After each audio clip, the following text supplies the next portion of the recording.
Alongside with me is Facepalm to bring you all the heat and all the glory from our fighters all across the APAC region. And if you guys have not tried out 2XKO yet, you guys just go ahead and download it right now. It's available on PC, Xbox, as well as PlayStation 5. And oh boy, we're already here in the playoffs as we're gonna have the gauntlet runs where we have the upper brackets as well as the lower brackets to play out. Exactly. This is a very much anticipated closing chapters of this tournaments right here, because we also got the upper bracket sides, right? Yesterday even, we already see a lot of upsets and joys. We have seen heartbreaks and also triumph. So today is the closing chapters. We're going to find out who would make it to the grand finals and claim that championship titles in this top 16 teams. Pardon me, this is currently a top 8 teams already in the double elimination format, which a best of 3 formats here for the lower finals and grand final as a best of 5 though. That's right, and of course we've got hundreds of entries that have been participating, and now we're having the cream of the crop to play out on all these best of 3 sets. But the grand finals on the lower as well as the utmost grand finals will feature a best of 5, where the ones who are on the upper bracket does get another advantage. If they were to lose out on the first best of 5, they will have another lifeline to play another set. And I'm definitely looking forward for a full stacked up series. And of course, these are some of the rules as we will follow, with the winner keeping their character as well as fuse, and the loser may change their characters as well as the fuse as well. The stage can be randomized unless players agree on a common stage. So that's pretty much about it, as the teams of players are going to be fighting for a whole lot of prizes. Of course, and speaking of prizes, definitely we have the overall prize pool of $3,000 here, with $600 being dedicated to our champions here. But there is a duo bounty bonus, which means that if the champions turns out to be a duo entries, they are going to receive a special prize of $2,500 in addition to the assisting prize pool. That's a whole lot of money, and I believe that they're going to be going for a great dinner if they do actually secure that dual bounty. So far, only one set of duo have been able to make it into this playoffs bracket, and namely that is Haru as well as Toshi, where you've been able to dig up some great info about this pair. Exactly. It's not as much of a dig up infos as it's actually quite open public, but yeah, we're talking about the 2 wins, right? That's the tag names here, 2 wins for Toshi and Haru, and the reason why is because they are identical twins. How crazy is that, to be playing partners with like your twins, you know, and manage to like being so dominant here? Yeah, and of course we were wondering, oh, how well do they actually connect all these combos, as it's really like they were just playing with one singular player. But of course, great minds do think alike in the form of those twins, and we're getting a glance of the upper bracket as well as lower bracket run so far. We've seen a lot of amazing players even falter, like Lalafell, Yokohama, Sinov, who are notable names in the scene who just got knocked out in the round 3s of the lower bracket. Right. It's such a pity though, because these are all of the very stalwarts name, at least in their own respective local communities. Yes, Sinov is already an admin for 2XKO Thailand Facebook fans page, as well as Lalafel, who's a very usual face in Thailand FGC here. So very much appreciate their participations. We are getting a lot of very much entertaining fights from them, but now we got to move on to the top 8 to find out the strongest fighters in APAC. That's right. And of course, you guys can also get involved, as this is one of the many more tournaments to come, as this one is being organized by INVATE themselves. Kudos to them. And of course, this tournament is part of the First Impact program, where it is an international initiative supported by Riot Games that empowers community-run 2XKO tournaments all around the world. We shall waste no time, as we're going to be diving into the low bracket series, where we see 2XKO player to take on Ricky BDGD. This is a very exciting match here. 2XKO players, we have some sort of assumptions or predictions that he might be sealed based on his pairing of Teemo and Yasuo. And then of course, Ricky is a very stalwart name, hailing from Australia, if I'm not mistaken. And he is going to trying to spam that once around. We have a bit of a face-off right before the match. Oh, I just love how they're basically making that Teemo hop on that shroom, and he's gonna equip that signature Omega Squad legendary skin. And of course, they're gonna be sticking as per usual to their favorite characters. We got the Echo and Yasuo setup, so we'll see if Ricky could also match up to the only Teemo player right now in the low bracket. Very interesting. Both of them coming off from a very much, I would say, great positionings in the previous tournaments here. Ricky in particular has competing in local tournaments back in his hometown in Australia around 2 months ago, and he's managed to end up actually quite in a high position as well. Yeah, and Seiyo, he also did manage to participate in another First Impact tournament, which he did manage to secure himself the second place finish. And now we kick off strong with a couple tags already onto 2XKO players Teemo, and he's dropping so quickly. Oh, now Teemo is in a bit of a trouble here.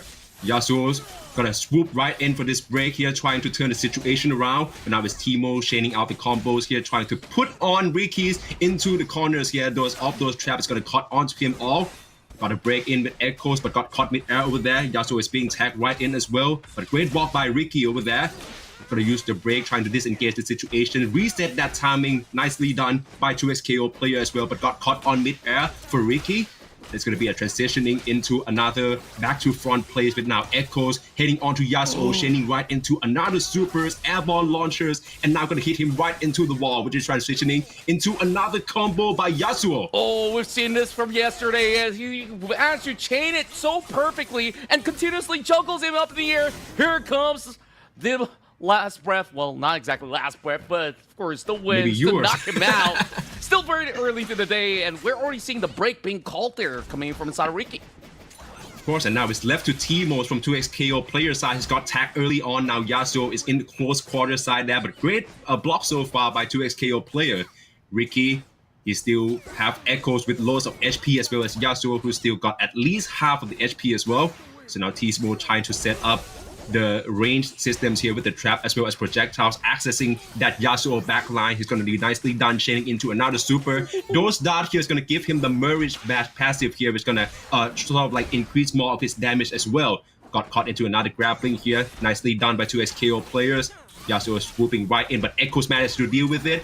Chaining into another super, but still got blocked by Teemo. That Yasuo assist is not working. Second time's a charm as he closing out 2XKO's players. Teemo. I love how Ricky actually dissected the fight, just aiming down that Yasuo to deal as much damage as he could. And once you have Teemo as a zoner, he can only try to poke from a distance, and it doesn't help that you can just bring that wind wall up to try to blockade any form of those projectiles. So this time, of course, it's going to be a strong start coming from Ricky, but now he's getting himself into the corner. Ooh, great adjustment from 2XKO players. We see him try to drive Ricky's into the wall instead and then set up the mushrooms, right? But now Yasuo's got caught on with Echoes. Now being assist right in is going to trying to do as much damage as possible to Teemo.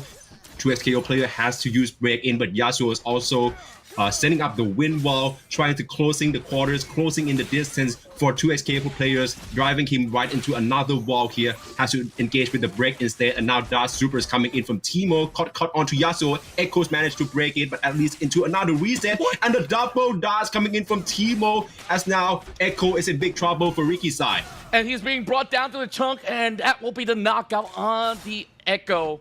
Has to rely on this Yasuo, and he's barely recovered some of those gray bars of health. So it's just going to be a full double down. He got the knock through as he continuously launches up in the air. And there we go. Another rise with a win into another super. Oh, perfect execution from 2XKO player. Classic. We already seen this before with the Shining Supers right into the level 3 here. So, of course, 2XKO players managed to equal out the odds here. This is almost like a turnaround from the first round, which Ricky has secured prior. Echoes trying to use the special straight away, and then launch into the air for Yasuo to swoop in for another chain of combo as well into Super as he's brought back against the wall. Ricky trying to solve the situations around here. That block gauge is still impeccable here. Echo is going to get another super launch Yasuo right into it. He has to prompt a break here to his KO players with Teemo as well. The dodge caught onto Yasuo. And he managed to hit both characters at the very same time, and that is just so much value out of Ricky to be able to just continuously chunk out both at the very same time, and this will secure the very first point for Ricky BGDG. I kind of nicely done. We're already seeing this one before with how much of the positioning during the tag assist playing a major factors, you know, in receiving all of those damages before. Teemo in particular from 2XKO players' sides, at least he's got that spatial dodge, right, which managed to connect onto quite a lot of instances. But then once again, Ricky, that chaining combos from Echoes, I think that's what been working well for them so far. The sort of like back to front gameplays, right? At least to send Echoes upwards, and then the transitioning right to it, he's going to be able to still stand his ground and also set the tempos for Ricky. Yeah, I think like for 2XKO player, he really has to time the attack perfectly, because early on he got punished with both of them being sent with a big happy birthday card, and that was just a huge swing in favor of Ricky in that sense. So this time around, gonna stick to the usual, as we do have the 2x assist versus the double down setup. It's mainly that double down setup, which is going to allow Yasuo and Teemo from 2XKO players to chaining their supers here. But then once again, you need room for that. And Echoes from Ricky is not going to allow that right now. Yasuo is back against the wall, right into another super. Solve it with another nice block over there by 2XKO players. But Teemo is going to be the one who received the barrage, the onslaught from Yasuo instead. Yeah, he's got to look for another great timing, but he does actually find that perfect whip punish, and now brings in the Yasuo. And he can actually chain it once again. Now corners him over onto his side instead. Almost like optimal combos over there, unless it got dropped over there by Ricky. But at least now Echo is going to be at the forefront, and then Teemos with his push blocks going to use that dodge and caught onto Echo as well as Yasuo on the front. At least that jump out is going to be a reset for Ricky at least, and now he's swooping right in with his own Yasuo. And now 2XKO player is in a bit of a trouble here, shedding into another supers here, possibly an end sentence for 2XKO players Yasuo. Yeah, I love the transition. He tried to really punish Ricky in that very spur of the moment where he thought that he's going to be dashing right in, but he did manage to find that recovery, and now it is going to be a very dangerous position for 2XKO player to really find something in return, but the blocks were perfect, and now he retaliates to be able to end this pretty strong. One more point in for Ricky to seal the deal in the lower bracket.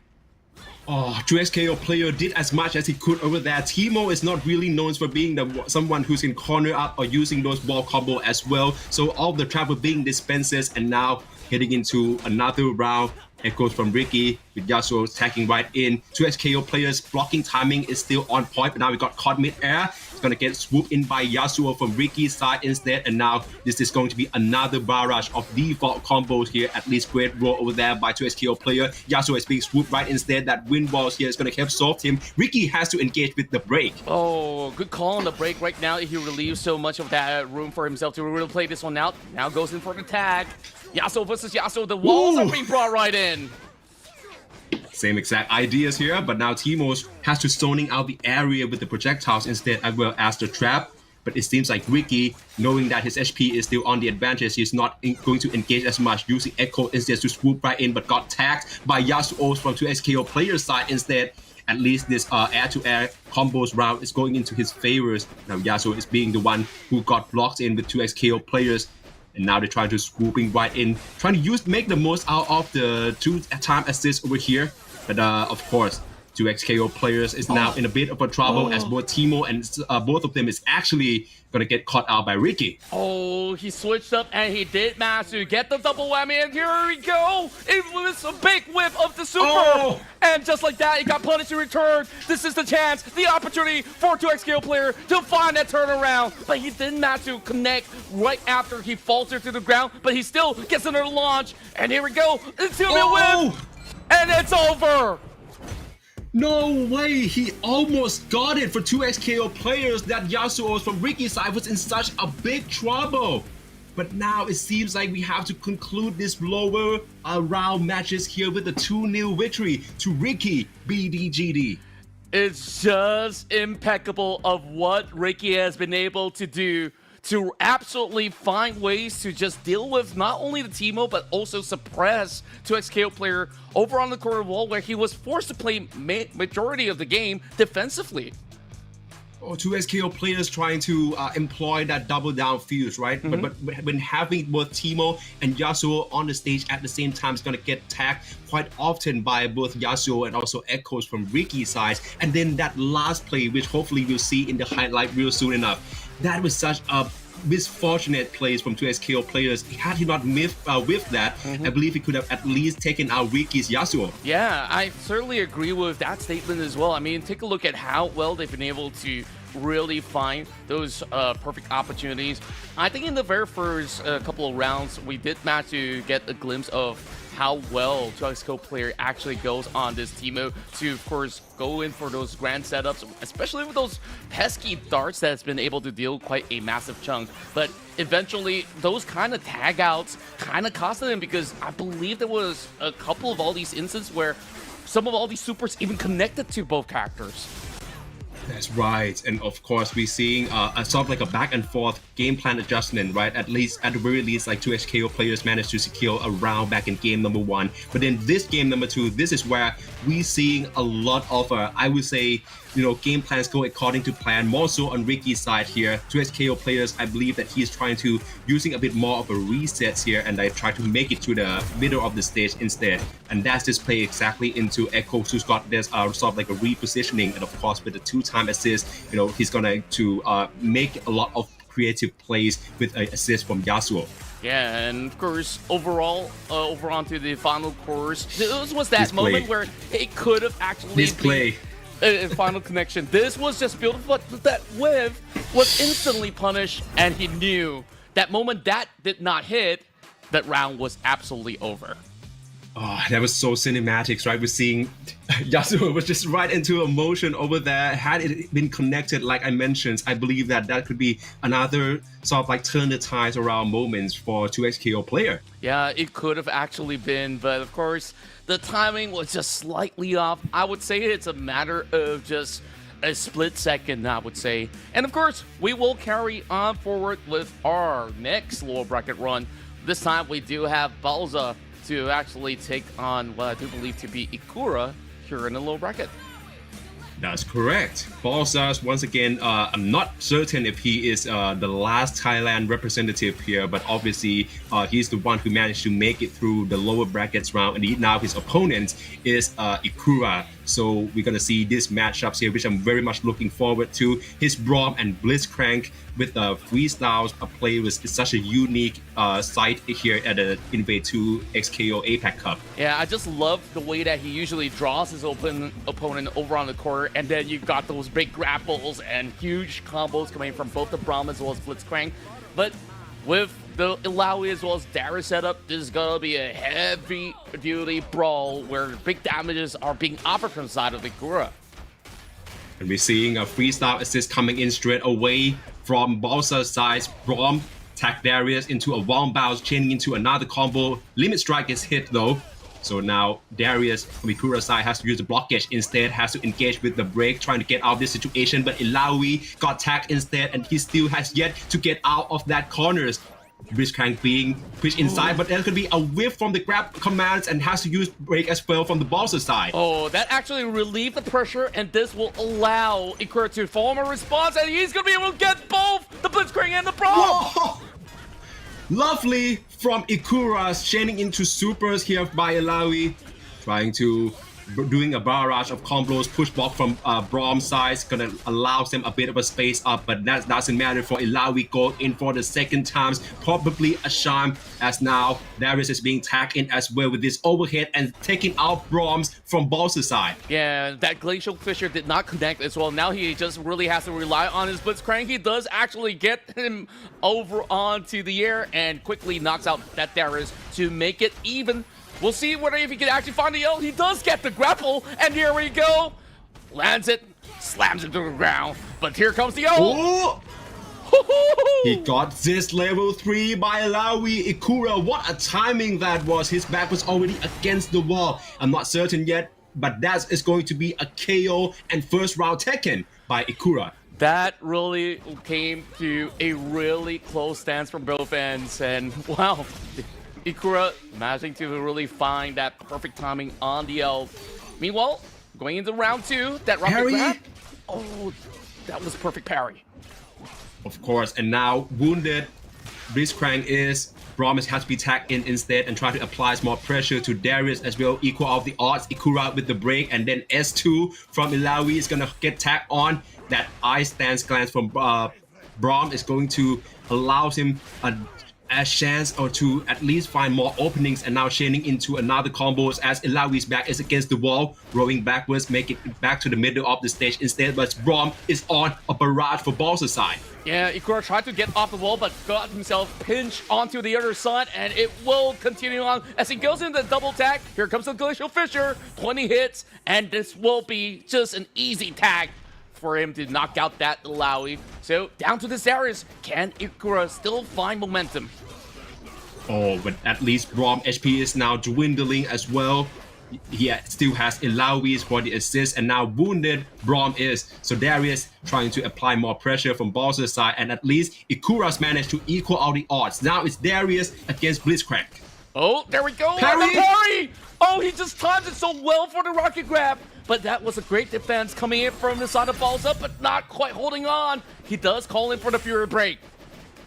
Oh, and now at least Blitzcrank is going to swooping right in. His HP is still on the deficits. Rocket grabs managed to cut on into the command grabs here. Darius is in big trouble. Has used break as well from Ikura's side. Dashing right in, but Braum is going to cut him in from the back. And then Darius with this super is going to cut onto him. Another finishing move with the super to just take out Balsa with the Noxian Guillotine. That's round 1 being won here by Ikura. But it was so close. I mean, it's just a matter of inches between the two, but it is just a perfectly timed execution with the double parries that we've been able to witness every time he goes for the rocket grab. Ikura's parry timing is still impeccable here, but I have to give more credits for how each two of them decided to use their Fury breaks here, because, you know, Fury is a comeback mechanic, right, essentially for 2XKO, but then once again, with it being utilized by both players here, we're seeing a lot of chaotic plays, you know, and also a lot of decisions, especially in the final seconds of that second round, which Ikura secured. Yeah, it was just a battle of the century between the two. Now, going back at it for more. Of course, a little bit more pressure on the side of Balsa to be able to look for a closure. And he just needed to perhaps connect maybe an element or so most of the time to be able to get the job done. But this time, we'll still get a little reset, but it will be Balsa immediately soaking in damage the moment he leap into the air. Oh, get caught on mid-air early in this round is not optimal for Balsa, as all Darius drag him to the ground once again, has to use break to put Blitzcrank in, but he's going to be fall as the next victim. Ikura is still going on, another default here, pinning Blitzcrank as well as Braum from Balsa's side to the wall. break from Ilawi instead from Ikura's side. Now he's trying to put more pressure and taking out Balsa's bomb already. Oh boy, this round looking very one-sided, but now let's see if there's going to be a miracle with the Blitzcrank. He does actually bring the Ilawi down to 50%, does get the super to connect, but can he actually finish the job? He might be able to do so, as there's just not much of a reprieve for him. This is going to be a big turnaround with another super that connects to bring the round towards Ikura's favor. Great retreating guard from Ikura. That was what turned the tides around here and trying to stop Blitzcrank from gaining even more momentum for Balsa's side. And now the earlier in this second round here, this is possibly the exact same image we found from the first round here, as Ikura's trying to apply even more pressure from Balsa. At least his blocking timing is a bit more on point this time, and break from Blitzcrank is going to give them a handshake tag as openings in order to equal out the odds. Yeah, at least he get a little bit more of that breathing space, but finds himself in the corner again, this time getting absolutely juggled with the tag, and it's gonna absolutely hurt right now. The super now bring in the wrath of Nagakaboros. Oh, has used push block instead, but got parry once again by Ikura. Ilawi is still on roll here. Braum is going to be the next victim as the super connected to him, and it's a double KO from Ikura's side, taking out Balsa's 2-0. That is the most dominating performance that we've get to witness here in the lower bracket. I'm even losing my words trying to really rein the level of power that Ikura holds onto this entire fight, where we saw round 2, it wasn't even close for Balsa. What a play that's what by Ikura. We're talking about how parry mechanic is supposedly a defensive mechanics, right? But that is not the case for Ikura's side here, because he managed to use it to continue his dominance here, especially in the close quarter with his opponent's back against the wall. Yeah, he uses it on a very timely fashion to continue on offensively to just absolutely deny any form of possibility for Balsa to be able to even form any sort of retaliation. So in that point in time, what can he realistically do? But at the very least, the first couple of rounds were absolutely close, where we saw a lot of back and forth duel, and Ikura on the timings of the parry again was just stuff of beauty for us to just witness how well he just plays on this Ilawi. Balsa's early games in his first round here of our first game here, I would say is probably his best, right? We're seeing a lot of command grabs connected from Blitzcrank and chaining into a super. That is his game plan. It's being executed, but once again, Ikura, that parry system and also the timings to launch the super is going to be what makes the difference here, and trying to stem all of these comeback mechanics from Balsa's side. Yeah, it's absolutely absurd where he's been able to really utilize the timings perfectly, especially after the parry. He goes in, just absolutely locks in, and more often than not, back in the first 2 rounds, he always finishes the job with the 3-point chain ultimate, of course, and there was a couple of instances here in the second or the rounds where he just got absolutely pincered, and there's honestly not much that he can do about it. Exactly, and even this time, this is exactly sort of plays that we're talking about, right? Ikura's parry here as Braum was about to get out of that corners, and it's going to be a double elimination as well here, as now Balsa is out and Ikura's proceed on in our lower brackets. Not forgetting that that was also a perfect round for Ikura to just stamp the mark and say, hey, I might be in the lower bracket, but whoever faces me, you're definitely going to be taken down in that sense. So, of course, there's going to be even more of all these monstrous players that he will have to face. So we'll see if he can actually hold up. But for now, we'll take a look at the rest of the course of the battles as well. But my face palm. 2 series that we've got to witness, and we've got to see so many dramatic endings. Of course, we had to say goodbye to some of them since it was the lower bracket, but over onto the upper bracket, things do get a lot more interesting, as this time we'll see Hazen as well as Ikon fight to reach the upper final.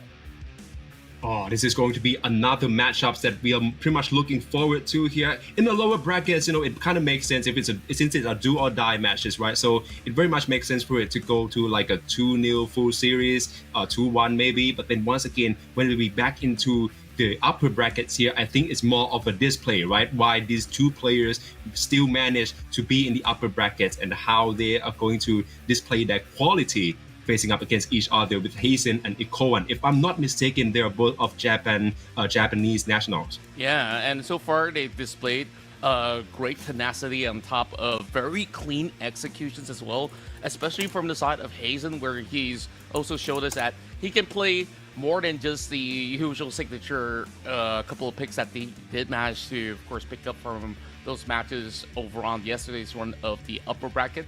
And whoever wins this series is going to have such a good edge, because that gives them only one step closer into the grand finals, and that will eventually give them even more of that breathing space if they really do get that best of 5 grand finals. That gives them a second chance, and both of them are going on 2x assists as he brings out the Echo as well as Jinx to play.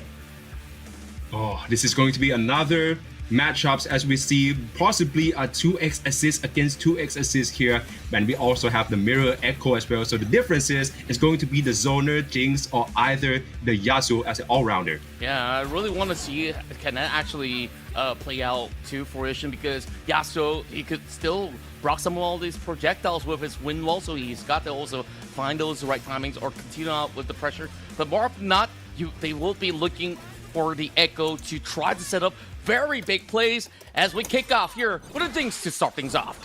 Oh, and now it's going to be great openers by Morso from the Hazen side, actually, as now Jinx is going to get tagged into it instead. Now his supers from Ikoan's side is going to go into it, has use break instead from Hazen's side. And now with Jinx being on roll, he's going to try to maintain that distance onward. So Yasuo has to be the one who do the dive instead, and now going to put on to Hazen's here. Ikoan's is on a roll here. Another default combos right into supers here. Going to take it out Hazen's Echo. Oh, he did manage to use the break, but he could not really let himself off of those kind of angles, and absolutely got punished from the side of Ikoan. So that was almost a perfect execution in that sense. And now only relying on that Jinx, and there's just so many opportunities for the rest of Ikoan to just absolutely dive bomb him, and this is not even close at all. Time Wander and a slash to finish the job. Oh man, what a close call that was.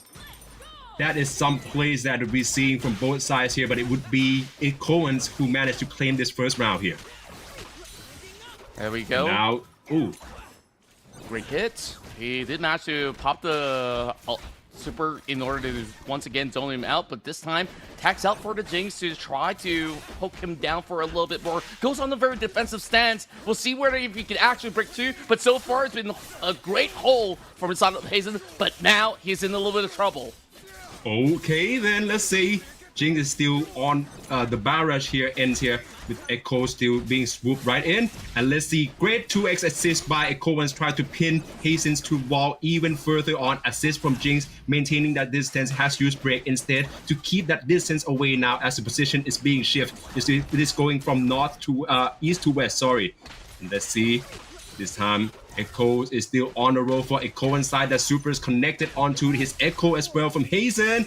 Gotta get changed into another combos by Yasuo instead, and this is another classic defaults here. Echo is still in though, has to finish off with this super for Ikoan. That was a perfect use of the Stormbreaker coming out of Ikoan. And now pressure on his Jinx. He's managing to find that launch, and now he even finds a couple of all these chain connecting. But it is going to be a great recovery response coming from Ikoan, and now it's going to be that Fury break that keeps it afloat, but he's barely got enough health bars to work with. Ooh, and now it's going to be this one to get that opening and finishing off from Hazen's side, as now Ikoan's take the lead. A beautiful work here as he's got that clean 2-0 record in order to secure the very first point. Now, Hazen, is he going to be looking for a change right now? Because so far, it really seemed like he's being absolutely punished with the Jinx because of all these gap closers of a move coming in from Ikoan. Whether if he's on the Yasuo or even Echo, it doesn't seem like he was all too concerned because he's always find that gap, that opening, in order to really get the perfect setup to go on an absolute roll. Oh, all right then. Ikoan's show his dominances. We're seeing quite a similar plays, at least for echoes from both Hazen and Ikoan sides, right? So what makes the difference is going to be Jinx and Yasuo here, and we already see that, alright, Jinx is a zoner and still allows Hazen to keep that distance away, but once again, Yasuo from Ikoan side is just have this very fast engagement, so we have to wait and see how Hazen is going to adjust here as the second game already started. Jinx is from the back, once again try to launching in with his handshake tags, keeping distance away from Ikoans, but Yasuo is going to engage right in, has her back already against the wall. Echo is going into another default combos here, limit strike heading into another super, but at least Hazen managed to sort herself out of the situation. Yeah, that's some really great blocks coming from the side of Ikoan as well, and there goes a Mega Time Wander, and it will now make it hurt as he reverse it over onto the side of Ikoan to really drop the Echo health bar really low. But now, here comes the real fight as he brings out the Yasuo. Okay then, let's see. The HP from Ikoan side is actually on the follow-up actually, and now Jinx at least trying to provide support from the backs here with her projectiles missile. Echo is still inbound, trying to put more pressure on Yasuo, got push block instead, but once again, Jinx from behind swooping right in, create even more openings for Hazen's side as Echo's now going into another payback possibly and trying to closing out Yasuo with this tag coming in from Jinx. It's so tough, he doesn't really have the break available as well. And now, only on the Echo. It's got to really close in the distance. Now looking for a little bit of the opportunity, but he managed to eventually find a little bit of zonage. It's still, it will be Hazen to now bring it closer. He needs another round in order to form a tie here in the upper bracket. All right then, and then once again, right out to the opening of this round here, we're seeing quite a bit of an exchange here, and now Jinx with the now in timing, I would say they're trying to put more pressures onto the front line of Ikoan side here with the double assist, right? So now Echo from Ikoan side instead tagging Jinx with this super, getting into another wall bounce. Just going to set him up for another default combo straight away. Got a bit of a drop over there, but never mind, managed to tag it out with that time clones here into another supers, and now Jinx from Hazen's side is out. Oh, that big double whammy absolutely hurts his chances this time. Ikoan looking to close it out. This time it will be him just riding back, and then the juggle bringing down to 50%. Can he actually break free? He does have to break, but he's trying to time it perfectly. He has the Fury as well. There we go, the break being used. Oh, that was prompting a break, but then once again, Jinx with the barrage of missiles from the back lines all create another openings for Hazen's side actually, and now diving right into the supers, closing it out, but a get up move over there by Echo's side. Never mind, into another supers from Echo of Hazen's side as well. Let's see how they're gonna mix this one up with the handshake tags coming in from Echo's side, and now super coming in from the Yasuo into level 3. Let's see if this is a closing out the deal for Hazen and for Echo's to equal out the odds.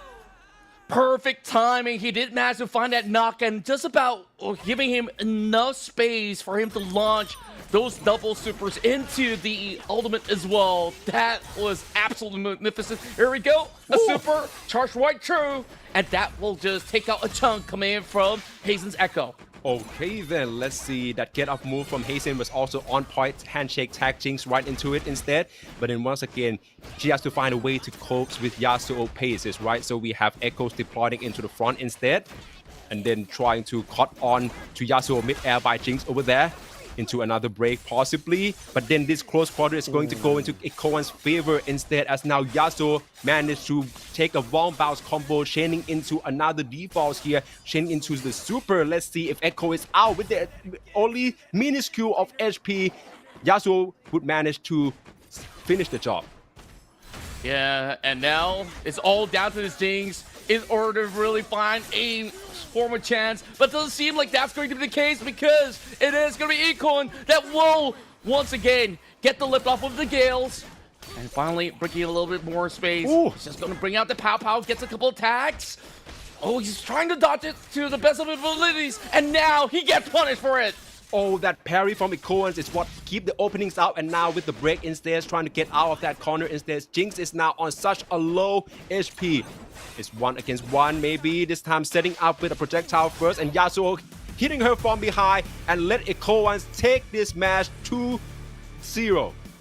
that perfect final tag have found the results that Icon is looking for, and Hazen, this time he will falter down to the low bracket, but there is still a lifeline chance for him to try to climb back up. But Icon so far has shown that there was not much of a sign of flaw. There was so many instances that we see Hazen really try to play a little bit more aggressively, but every time he just gets anywhere close by, that switch up, and there was so many good timings on the breaks that did allow Icon to eventually put and continuously form pressure that is, of course, unbelievable. And overall, it's just beautiful of what he's been able to accomplish throughout this round. Of course. You have to say that I would say Hazen's game plan, to use Jinx as a zoner, trying to provide support from the back for Echo is actually going well for Hazen at the very least in the second games, right? But then once again, we're gonna see how much Yasuo from Ikoans, how pacey he is, to getting into those entries, and then of course trying to create an openings out for Echo as well. So once again, we're seeing a lot of variations from Hazen's game plan as well. But then once he got tagged in here, Jinx is not really known for being coped with this as much of a fast pace already. So when Fury is being deployed, there's only so much that he can do. Yeah, overall, I just love watching Icon at work, because we know that Echo as well as Yasuo is very technical on those kind of executions, and so far he's have such a high level mastery that he continuously close in the distance. And there were so many moments that I saw that Jinx was trying to attack him from afar, and there was a lot of perfect blocks coming in from Icon in order to really negate all those kind of chip damage throughout the fight. Of course, and then we see this setup again time after time, right? The Echoes with the projectiles, and then Yasuo managed to closing out on the distance here. So once again, that Super's timing from Ikoan's side, we're seeing it way more when compared to Hazen's side, since of course this is actually Echoes and Jinx. So there you go. Ikoan's managed to proceed on to the upper bracket sides, and for Hazen, all hope is not lost here, but he is now in lower brackets and cannot afford another mistake. That's right, and of course, any form of mistakes were costly. We've seen it from those previous series so far, but for Icon, it almost looks pixel perfect on his current form. So if he could just keep up with this kind of rhythm, I do believe we might even see him in the grand finals itself. And now we're going to be moving on to the next duel. This is going to be the duo of Haru and Toshi to take on Mekasue. Ooh, finally! The only remaining duo participants here with the twins of Haru and Toshi hailing from Japan against Mikasue, whom I suppose is also Japanese, because yesterday, if you guys been tuning into our live streams here at INVATE channels, Mikasue actually shows up and also leave us a comment as well. Oh, love to actually see him, of course, getting involved not only with the matches that he has to play out, but also with the community. So, of course, leave some good comments out there. Encourage your favorite players to be getting their way into the grand finals. Without further ado, let's see what the duo can actually deal up against Mekasue, who has been one of the most incredible players to witness. So this time, we're definitely seeing two different stands, of course. We do have, I believe, freestyle that is being played by the twin brothers coming in. Alright then, let's see. Great start of the round here by the duos, with I believe right now is actually Yasuo's from Haru's going into another combo string straight away, shipping in with that freestyle fuse, prompting Mekasue to use this break instead. Now is Ilaoi who's trying to use that setup side, but a perfect parry coming in from Haru, I suppose. But now Darius trying to equal out the odds. Echoes from Toshi is going to get swooped right in and try to use that projectile to stoning out the distance, not letting Darius get that access to Yasuo from Haru. That's such a crazy prediction on the parry, knowing for the fact that Ilaoi's skill will be able to hit on that far corner, just denying that space, and now having to fight it off by finishing with that Darius. So that's going to be one being knocked down. It's down to Haru right now to really break free from this one, but he does not have the Fury Brain. Beautiful with the Nox and Guillotine. to finish off our very first round, and this is just going to be an advantage towards the side of Mikasue.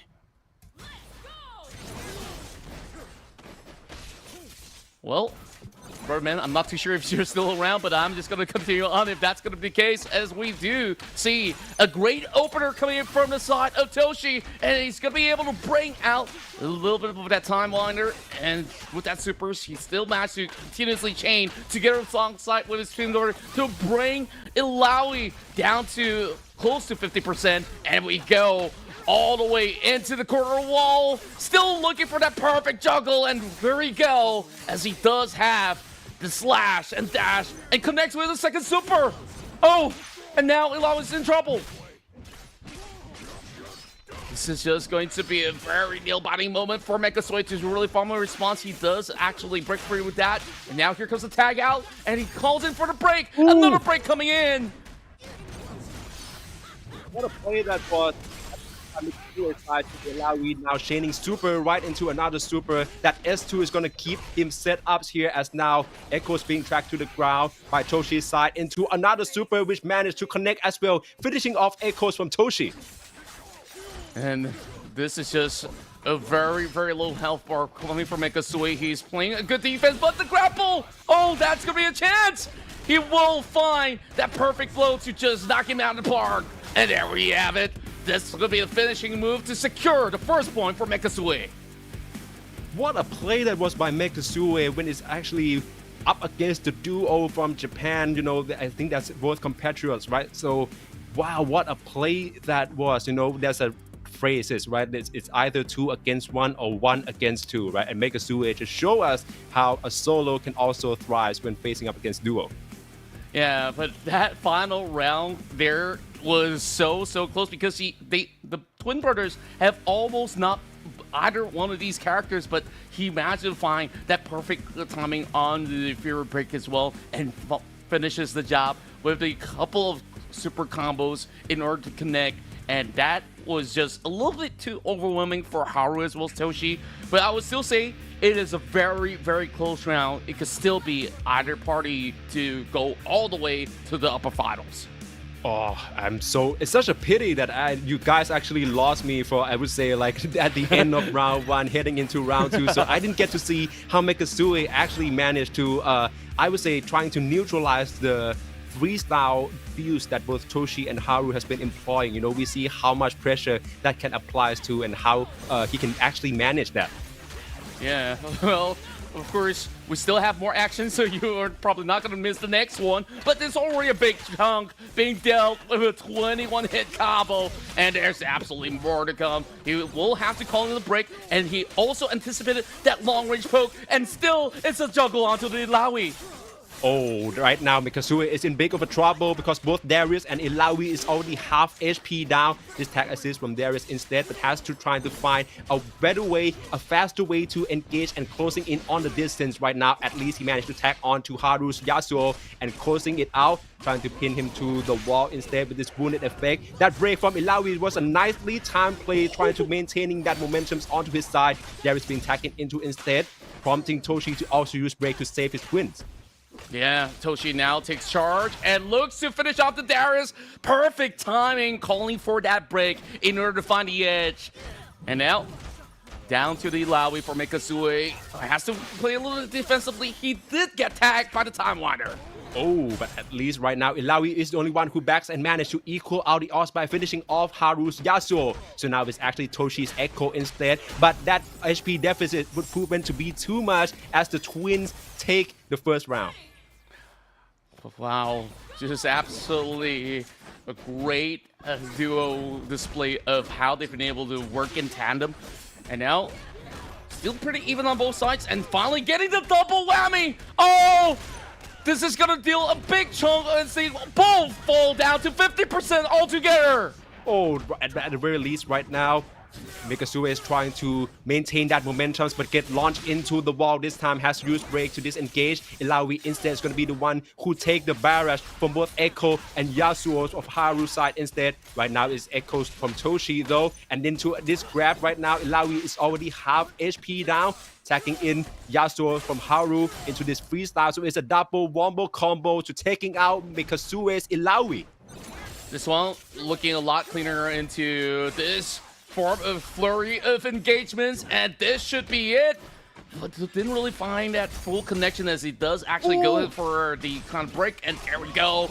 It still connects, and this Darius is still gonna be able to axe him out. That nicely timed play by Mikazue is going to ensure that he managed to continue his combo and even taking out Yasuo from Haru. But now Toshi trying to finishing this one off with this Echo into another super. This one is a confirm into level 3 and finishing off Mikazue. Wow. A phenomenal finish with that super. He found the right timing, gets that lift up in order to chain it. And we're going the distance here into game 3. So there's still more to come. Mikazue, he definitely had a really good opener, but that kind of fine coming in from the side of the twin brothers have been able to really form that kind of break. And eventually, by shutting out that Darius, they've been able to really edge it out by the tail end of it. Oh, right. Let's see here. I believe that there's a possibility that Mikazue is actually a she, but sorry about that. Yeah, apologies. Because I've recently tried to look up her name, and it seems like she's a VTuber. Oh, she's a VTuber. So I guess we got to find out, one day. Of course, I probably for VTubers, they're not gonna reveal how they do look like. So. Definitely a little form of mystery, but she's playing absolutely tremendously and already starting off on a good note to really tag out Toshi. All right, then let's see how would this one plays out. Mikazue got get up moved by Haru over there, tagging in Darius instead, closing in on the distance. With the freestyle right now, Echo is also on as well, has to use break to create a distance once again. And then Ilawis is being tagging right in, closing in on Toshi's Echo and finishing him off. Wow, so swiftly though. And now it's just going to be tough to get out of that corner, and will be a big juggle to really pinch him out, calling in for the double supers to finish the job. Mikazue takes the lead. Right. Oh, okay, another lead by Mikazue. Apologies, it seems like it's actually a he because his VTuber's model is a girl, so that's why I was confused. I'm so apologize for this. Okay, I guess we really got to tune into his channel to really be sure of things. So, of course, the confusions aside, we're going to be seeing Mikazue having a little bit of struggle in the initiation, being drawn right in. Haru playing it so perfectly on his Yasuo, and it's going to be a stylish maneuver for him to finish the job. Haru now brings one back. Right then, let's see this time. Ilawi is already out. Now it's down to Darius instead, and Toshi is still on the road with his Echo over here into another command grab, sending Darius right into the wall, chaining into another super launcher as well, and managed to chaining into Yasuo. Haru is now on roll with the super to closing in on distance and possibly finishing off Darius and taking this round. He finishes off poetically with the last breath, and this time it almost looked to be perfect. Of course, Toshi only receiving a little bit of a scratch. Down to the wire to see who gets to the upper finals. Now, this is the decider round here, and we already see Ilawi being tagged in for Mikazue. Nice jump over there to evade Haru, but it's actually Toshi who's going to capitalize on this based on the freestyle fuse as well. Has to use that mid-air break to change into Darius instead and keeping the pressure on towards the twins. Yeah, who was also looking for a potential tag as well, as he wants to bring the Darius into the action. And there we go, Mikazue does actually find it. Okay, then let's see. Oh, Ilawi, that was a whiff by Mikazue, but at least now Darius would be the one who takes the damage instead. So second time's a charm maybe. Right now, another whiff, and there's Toshi. What a movement that was with echoes going on. Another default combos here. But right now, Yaois get up to another supers to got finished off by Toshi. Yeah, Toshi and Haru, they were just trying to break him to really close in the distance. Oh, he does actually get the launch off. And this might just be it. Can they actually connect it perfectly? Now brings in Toshi to try to finish what they've all started. But the blocks are perfect. Oh, is it going to be it? Oh, possibly. As of now, Haru is going in for these supers, going in for the kill. Definitely with his level 3 super is the exact same as the last round. Whoa! Another stellar round as the twins will now hit right into the upper finals. But Nekasui have been able to really put on such a strong front of a fight. But it really went down over onto that very final round where, you know, there was just a couple of those whiffs that proved to be very, very costly for Nekasui. Oh, I believe his game plan is already impeccable to manage to handle the freestyle comp from the duos. It's no easy task, and he managed to actually pull it off, at least in game number 1, right? But then the Toshis and Haru as well, the twins, just shows how the freestyle can also sort of like complements their fast pace and also the coordinations, right? So once again, this goes into their flavors. We're seeing times again with the movements here, at least from Haru's with his Yasuo here, managed to going in on the distance as well. And then that break mechanics to switch into Toshi's echoes were also done in a timely manner. Yeah, there was just so many great formulas that they've been able to really pull right through. And overall, it was a little bit of a struggle for the side of Nekasui in some of all these instances where we just saw the kind of dynamics that Haru as well as Toshi have been able to bring out. But in this form of instance, which you did miss out, you see it was slow health bars on both the Darius as well as Ilaoi, and that was such a clutch performance coming from Nekasui to turn the odds around. No wonders we got people in the chats commenting like, oh, what a comeback. Look at that. That is some comeback that is. And now from Mikasue's side as well, but then got tagged onto the mid-air this time around. So we're starting to see a bit more as the duos were sort of already adjusting to how to deal with at least Ilaoi's setups, right? So it's all about timing, and I think that is very precedented earlier in the round here. So if it's going to Mikasue's favor, then Ilaoi's setup is going to not really giving any rooms for the duos to, manage to equal out on the HP. Yeah, I just absolutely love how well Nekasui has been able to really keep on aggressing towards the side of the Twin Brothers. And there was just a couple of all these instances where it was just going back and forth between the two of them. And some of the timings were absolutely on point, especially with Haru on this Yasuo that that really scored him pretty much a perfect round over on the course. And then it boils down to this very moment where it was a little costly, where there was a couple of all these instances that he might have actually missed an opportunity, and Nekasui have faltered in that instance. Right. Oh man, like I've already seen like a couple of whiffs coming in from Mikasue's side on Ilaoi, so once you cannot manage to do like a setup plays with Ilaoi, you create sort of these openings for the fast-paced duos to sort of like going into that combo string. So that is very unfortunate for Mikasue's side. However, this is not the end for him though, because he's still got a chance in the lower bracket. Yep, that's right. I'm pretty sure that Nekasui will be able to claw his way up back into the finals, perhaps. That being said, in the upper finals, we'll be witnessing Icon to take on the duo of Haru as well as Toshi to see who will be the ones to book the very first grand final spot. Meanwhile, we're only down to 4 more players in the lower bracket. We have Hazen to fight up against Riki, who's been so dominant on that 2-0 streak. Meanwhile, Nekasui will meet up with Ikura. Ooh, as of now, I believe this is pretty much a Japanese player's dominance here, because I believe out of all the remaining players, most of them are Japanese except for Riki, who, according to his profile, is Australian. Yeah, I mean, Riki so far, he's been phenomenal on what he's been able to accomplish throughout the low bracket run, and we've definitely seen how confident he is on the kind of sets of characters that he actually brings to the table. So I'm definitely looking for a whole lot more. But I do believe that we're probably going to be going on a little bit of a break before we get right into the action. Well, I guess not just yet. Something happened. Sorry to troll you guys for a little bit. So that being said, though, Facepalm, what was one of your favorite series so far throughout, both the lower as well as bracket? Well, never mind that. I guess I'll ask you this again right after the break. All right then. All right, catch you guys soon.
What? Rival Scouts! This campsite ain't big enough for the four of us. Have you even read the Scout Handbook?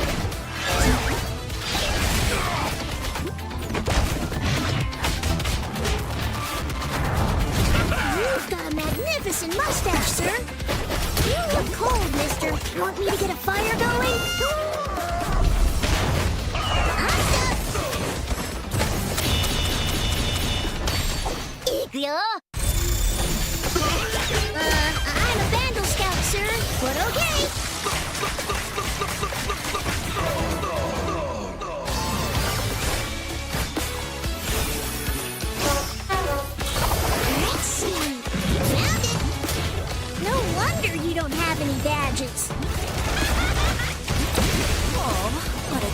little talking squirrel. Ma'am, I'll have you know I'm a junior first-class Vandal Scout.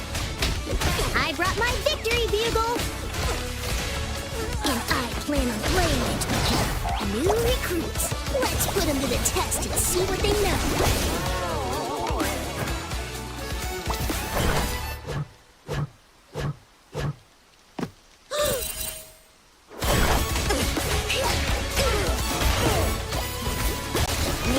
It's against the code to keep giant sea monsters as pets. Steady, steady. Here it comes. Watch out! Hey, you earned the losing badge.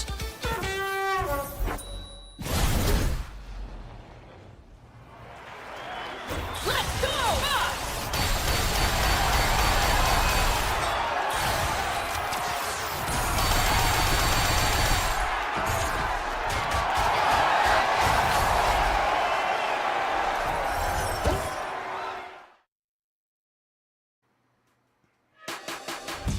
Welcome back to the second break of INVATE 2XKO APAC Cup. Contra, we've already seen quite a lot of intense fights earlier on, even though this is only the lower bracket round and upper bracket round in semifinals. That's right, and there's going to be a whole lot more because this time around, everyone's eyeing on to make it into the grand finals or even try to improve their position so that they get a little bit more of the cash return. But I think that it's not all just about the money, right? Like, it's all about pride at stake to really prove that who is the strongest fighter across APAC. Of course, this INVATE 2XKO APAC Cup is brought to you by INVATE themselves, as they have been organizing this event, as this is also part of the first Impact program that is an initiative supported by Riot Games, and we will now go back into the drawing board as we will go into the low brackets to witness Hazen to take on Ricky. We've seen a strong display from both sides, especially for Ricky. So I'm really looking forward to see how he's going to match up against Hazen, who's also got his moment back in the upper brackets.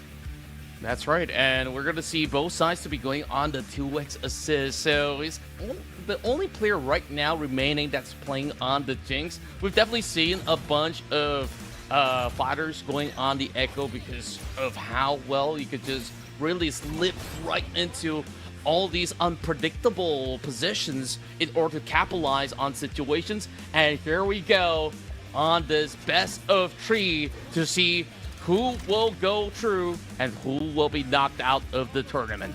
Echo's time winder is going to be one of the major factors that there's a reason why so many players choose him, right? But at the end of the time, Echo was meant to be used as to like a repositionings, right? But when you are a player of these calibers, I think we're going to see Echo use his repositioning capabilities more towards trying to chain that combos as right now Ricky is on roll with Echo's being switching right in. Yeah. Great tagging timing, and oh, that's a big lift off right through that might actually find an opening for the side of Ricky to absolutely capitalize, as he will land a couple of pokes. And now it is Hazen's turn to really deal the brunt of the damage. Oh, but then that's not going to connect towards Ricky's side, so but now he's going in for the second times here. This is a comeback moment for Hazen. At least the super connected onto Ricky's Echo and finishing him off. Perfect call on the super, just taking a big chunk out of that Echo. And now Ricky's going to rely on this Yasuo. He's getting absolutely hit. Now closing into the distance. He's going to call in for a little bit of a slight tack. And this is just going to be him being hit right into the corner. It's going to be quite the breeze for Hazen to look to secure this round, connecting with a super to end the round. Oh, that wind wall from Yasuo's of Ricky's side was already expensed in order to keep him away from Jinx projectiles, when that is what's going to prove to be costly, as then Echo managed to going in for the kills instead, right? And now we are seeing quite the same game plans being employed here by Ricky's side. He's trying to equals out on the round. At least this wind wall keeping Jinx away once more, but Echoes from Hazen's side is going to make it to the supers into the wall bounce, and then once again chaining into another combo as Yasuo is being tagged right in. That's a big happy birthday right there, doing 50% onto both of the characters for Ricky. He's going to try to really play things off from a distance, but it is that Echo that closes the gap, and there goes another Time Wander. Oh my. Oh my. Right now, Yasuo from Ricky's is already out, so it's left to Echo. It's 1 against 2 as of now. He has to use Fury as soon as possible. Echo from Hazen's side is still on roll right now, but great roll still from Ricky's side, and then into the break right now, sending off, and then Jinx is now in a bit of a trouble here as Ricky is looking for his payback. Got caught with a get up move over there, has to use the super straight away, caught on to Jinx, but then Echo managed to survive this one out again with this winder, and then to level 3 super. Oh, just beautiful stuff with this execution and perfectly timed out. Quite the clutch coming from the side of Ricky to save the situation. Oh my days. We have to go into the decider round right here. And then it seems like Hazen is still deciding. Ricky is not gonna let him have that time for long, going in for another chance of combo straight away. That 2x assist is going to coming in handy when trying to setting up an extra tempo and openings for Yasuo to swoop right into this wall bounce after wall bounce combos. But then once again, quite an impeccable block timings coming in from Hazen as well. That retreating guard allows him to create an openings for Jinx to swoop right in and turn the tides into his favor. Yeah, that's such a great call there with the perfect guard out through to even turn the tides around. Or else it could have actually been perfect for Ricky to go in for the execution. Speaking of which, he gets him with a perfect break. And now that really elevates the situation for Hazen to really find something in return. And he's just going to try to bring it, but it is going to be the knockout on Hazen's Echo. Oh, now he's already manned out and it's left to Jinx from Hazen's side. Narrowly missed the projectiles from Ricky, but is now on the forefoot right now with Yasuo Jinx swoop right in. At least they still got tags from Echoes to help equal out the odds by taking out Ricky's Yasuo. We got to see if he's going to be able to find it. He does actually get him stunned up, and now it's going to be a perfect launch. He still has the fear break, so Ricky's going to see if he's going to be able to time it well. Doesn't seem like he needs it just yet. He's looking for those perfect blocks as he's trying to avoid every single pow and anything that this Jinx is tossing from the corner. That Yasuo's got Jinx good, and now it's Echo's time to going into the Fury tag this time. And trying to continue on with the combos, potentially with the supers cutting on level 3. This is a secure deal for Hazen to finishing off this round. What a close fight it's been. Oh, sorry. And now Ricky comes up on top. Oh man, apologies for that, but Ricky's got the first game. What a play that was by his Echo. It really was a perfectly timed attempt 37 ultimate to just land the killing blow. And now Ricky finds himself ahead. Hazen hasn't really found a firm footing, but that really was a very close fight. So I'm pretty sure that he's just going to stick with the pretty same setup with the 2x assist once more. Not much has changed. And of course, Ricky, who won the round, will have to stick to pretty much the same settings as per usual. So we'll see if there's going to be the kind of adjustments, because I really say that this is really boiling down to the timings on the punishments as well. So going into this round, which is going to be the arena to sort out, we're going down to the Spirit Hills to see if it is going to be the rest of Ricky to be able to carry out the perfect execution to advance forward in the lower brackets. I was just wondering, where have we seen this match up before with the Mirror Echo and Jinx with Yasuo against one another? And that's because Hazen just go up against the same team comp in his upper bracket against Icon. So right now, we're going to see how he make an adjustment right now. It's already a match now against Ricky, and now his Jinx also got sent from wall to wall, from east to west. Yasuo is going to swoop right in for another openings right now. Great break over there by Hazen, but got knocked up straight away to the mid rock. Has to solve the problems with this get up move instead. But Yasuo from Ricky is still on roll, and Echo is the victim instead into another wall bounce and setting up for another combo with Echoes from Ricky's side being swooped right in. Yeah, that was just so perfect right now, and it is going to be a finishing move coming with slice and dice into the wins as he will take him out as ref.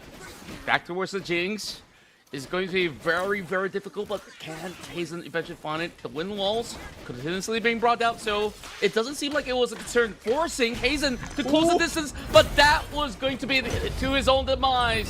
with a quick tag onto the Echo to finish the job. What a backdash that was by Ricky. He's giving Hazen all the space in the world, knowing that Jinx got projectiles is going to be her only options to trying to make some sort of differences, right? And that is going into Ricky's favor. He's looking for that advancement in order swooping in for echoes and finishing this off. Now heading into the second round, here's he using break straight away from Ricky and then rolling right into it. Hazen has to retaliate with his own break as well, but got caught on with Jinx projectile straight up. Yasuo with the engagement still not hitting in time here, as now Jinx go into another launchers with Echo chaining into combo as Yasuo back is against the wall. Another super coming right in, but great block timing by Ricky. Oh yeah, there we go. This is gonna be Ricky fighting back, bouncing him over on the wall, and he will continuously go left, right, center. And this is a couple of blocks that does break the streak, but it is still gonna finish the job as Ricky now takes the first point. Oh man, Ricky is on a roll right now. And now he managed to cut on to Jinx as well. Ooh, nice jumps over there by Hazen, tagging echoes in maybe from Ricky's side. And now dodging the projectiles, going in for another backdash. Could this be the exact game plan as that last round where he gave her all the space right now? Yasuo instead assist from Echo. Still not able to cut onto it. Instead, it would be stunned from Echoes of Hazen's side, and now openings up for Jinx to dumping all of that damage onto Yasuo. Yeah, he's playing super safe right now. Calling in for the ult. Oh, does actually get the blast, but it will be that second connection of the super to finally take out the Yasuo. He did manage to block for only a slight second, but he didn't expect the second super to come through. Oh, great setup by Echoes from Hazen's side over there. Jinx is going to be able to closing out on Yasuo of Ricky's side, and Echo could potentially be her next victim right now. Projectiles is missed over there, but at least Echo is still going to caught mid-air as Jinx going in for another series of combos, hitting to the ground. Limited strike is needed, and now into another command grabs to finishing off in great fashion by Hazen. Equals out to 1-1 round. Wow, what a comeback coming in from the side of Hazen, and now down to the very final round, potentially, if Ricky can actually finish the job. But he's getting the hang of it. This Jinx now getting the combos off, and it's going to be a quick break call, but it does seem like Ricky found the launch. Okay then, Ricky, great timing over there to solving from the break situations at the wall, trying to push Hazen to his back against the rope once more, and now it's Echo swooping right in for another barrage of call. Jinx is in big trouble, but more so with Echo, as now HP is depleting. Ricky's Echo is also going to go in for his own supers right there, sending in for Yasuo to closing in on this with this super. Wow, Ricky almost got a perfect round to finish this lower bracket hurdle. And that will now knock out Hazen's run here in the INVATE 2XKO APAC Cup. What a performance coming from Ricky. And of course, Hazen did manage to put up quite the fight to really bring it down to a very close matchup where we went in for 3 rounds. And I would say that eventually Ricky did, of course, suspect that he's going to pull off similar moves to try to look for those kind of zone potentials, but he was not going to give Hazen so much of that space to work with to its tail end, and it was just wonderful to witness. Oh, it's either one or the others, right? We're talking about how he managed to not providing any space for Jinx to really thrive on with the projectiles, but also in the other end of the contrary, there's also chances where we see Ricky with his continuous backdash getting all the distance for Jinx as well, yet the projectiles is way too slow and he's already anticipated that. That's true, and just take a look at the highlights once again, where we have got Ricky getting a big double whammy to really build a big chunk onto both the Jinx as well as Echo at the very same time. I think it's a lot of figuring out to do for Hazen initially, where he's being brought down low, and then there was this massive comeback performance with the ult being channeled right through to really finish it off. Oh man, and then what a clutch for this point in particular. What a play that was, at least make it for Ricky. And then we're seeing also the setups with the projectiles from Echo that works into Hazen's favor much more in this game in particular here. So, we see how much he managed to apply the pressures now. And even though we're seeing a Fury Gauge being expensed, his game plan is still impeccable. He's still trying to ensure that, okay, all these openings can lead into the super, which can closing out the deals. That's true, and overall, I definitely do commend that Ricky so far has been looking stellar as we're seeing such a dominant performance coming from all our Japanese participants so far, and Ricky, he's absolutely formidable, and we've seen so many of all these players going on the Yasuo Echo pairing, and it definitely was wonderful to really see how well they actually combine both of these champions all together. And now it's really time to prove, maybe in the deeper rounds, who's really the best Yasuo Echo player.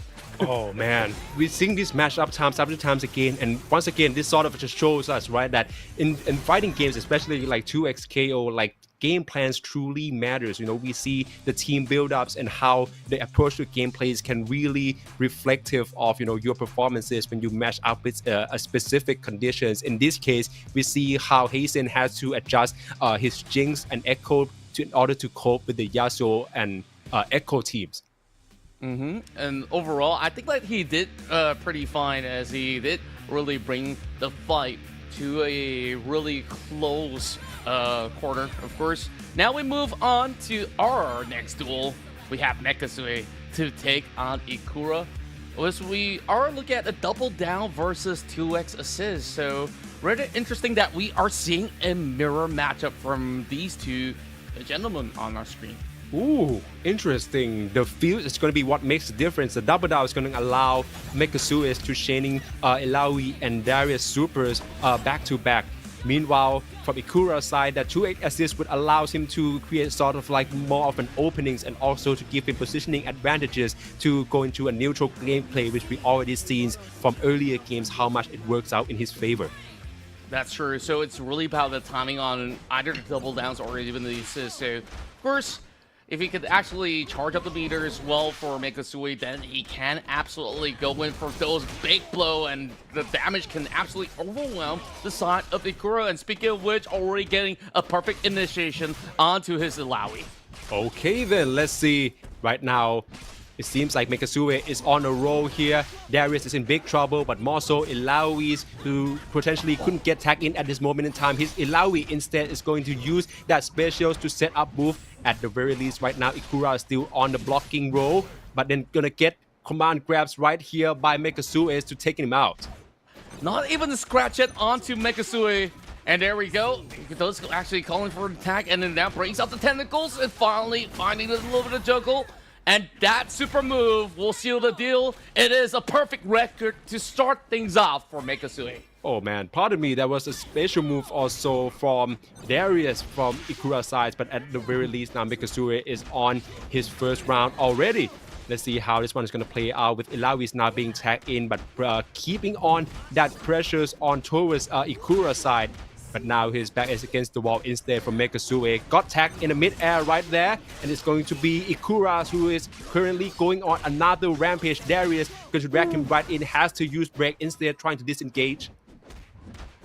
And Ikura does pull out some of all these perfect low blocks in order to really find that kind of opening. This time, it's going to be that grapple into a super. And here we go. It does actually whiff those supers, though, but it's still going to be the perfect option for him to really find a mark up against Ikura as he really looks to first double down onto this situation. Pinning into the wall. Oh, beautiful stuff. And now he's in trouble, Mekasue.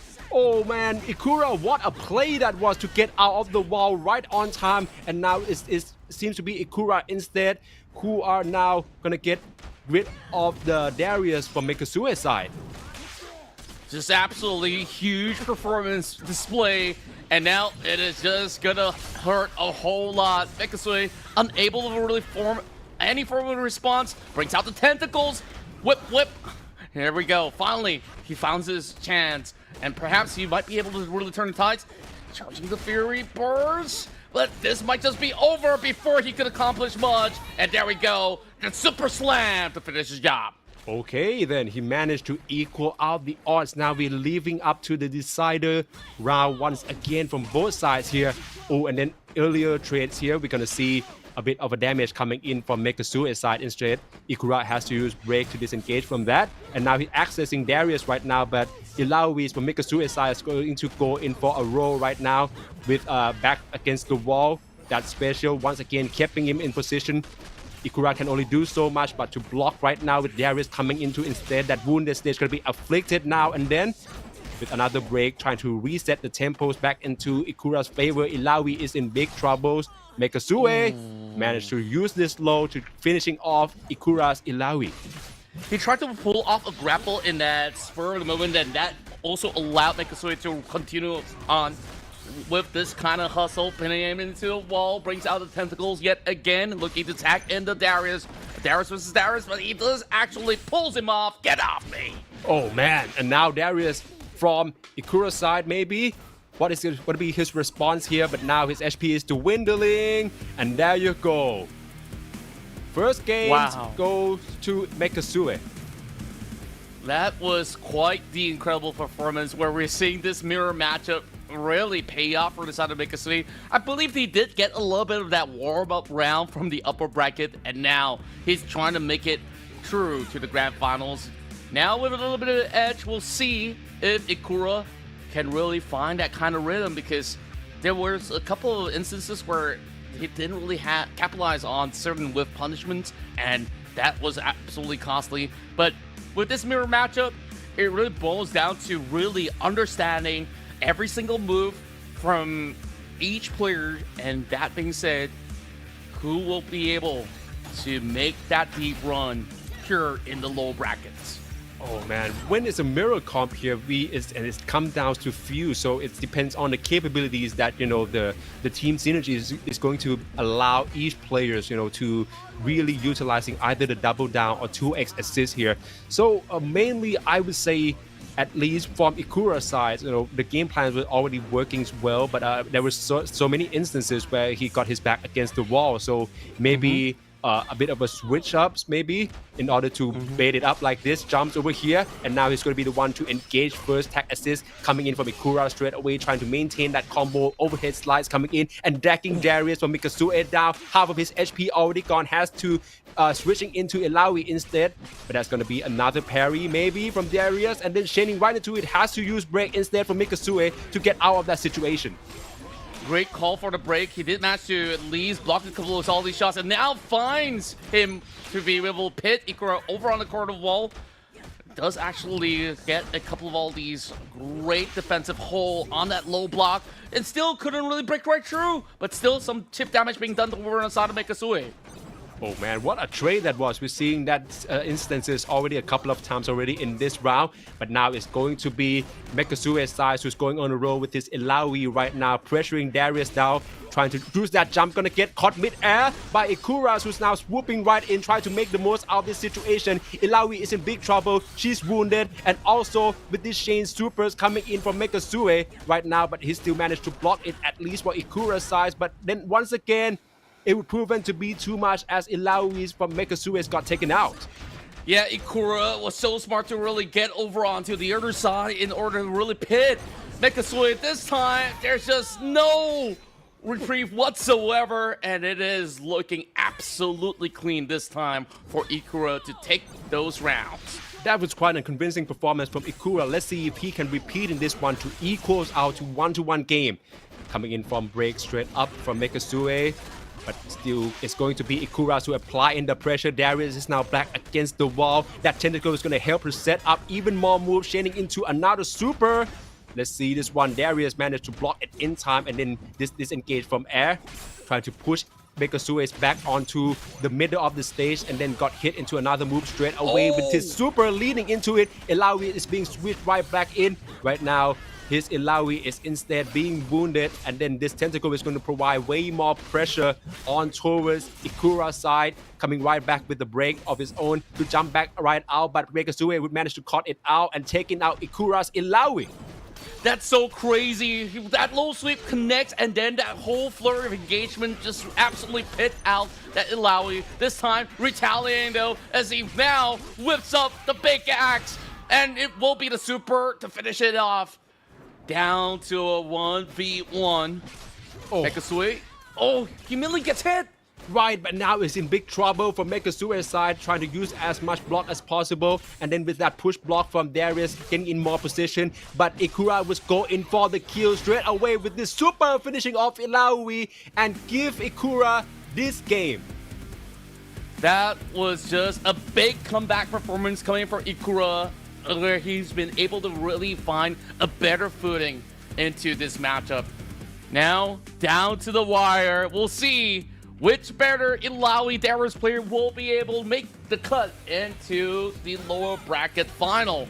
Double down versus 2x assist once again. No changes whatsoever.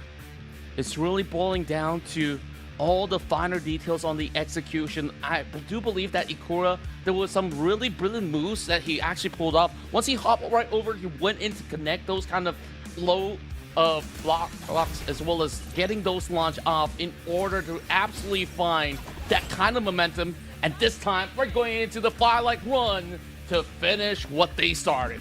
Oh man, each player's already got their moments, right? They've both got their respective gains, but now it's about who can repeat it, that one in such a crucial games here to be the match decider. Either Ikura or Megasue. Lining up with the mirror comp once again, Ilaoi and Darius, we're seeing almost a similar approach in terms of the combo strings, right? But then once again, it's going to be the game plan based on their fields that matters. Double down by Megasue is not working as he's now getting caught on by Ikura. Ilaoi being switched right in and going in for another default, putting Megasue into the wall, has to switch into Darius instead. Blocking timing is still on point, but got dragged in with his own Darius as well. This wall bounce from Ilaoi could prove to be a big trouble for Megasue. Has to switch things right up and into this super, but got caught on instead maybe. And then Darius also being chained right in, pushing him back to the ground, has to use break to disengage from Ikura's side. Yeah, the tag right after the super, just calling it right through, and oh, he found the opening. Oh, this might just absolutely hurt the chances for Megasue. He slams, ground pound, and now back up in the air and connecting into another super. Brings out the tentacle to play, and Derek says no, getting out from there. And here we go, the swings, and it is going to be the axe that does connect. And there we go, also fighting back as it takes Ilaoi down to 50% from Ikura. Finally get to see back-to-back super based on a double down fuse from Megasue's side. That works splendidly well, and Ilaoi's from Ikura is in big trouble. So he's gonna get finishing off over there by Megasue.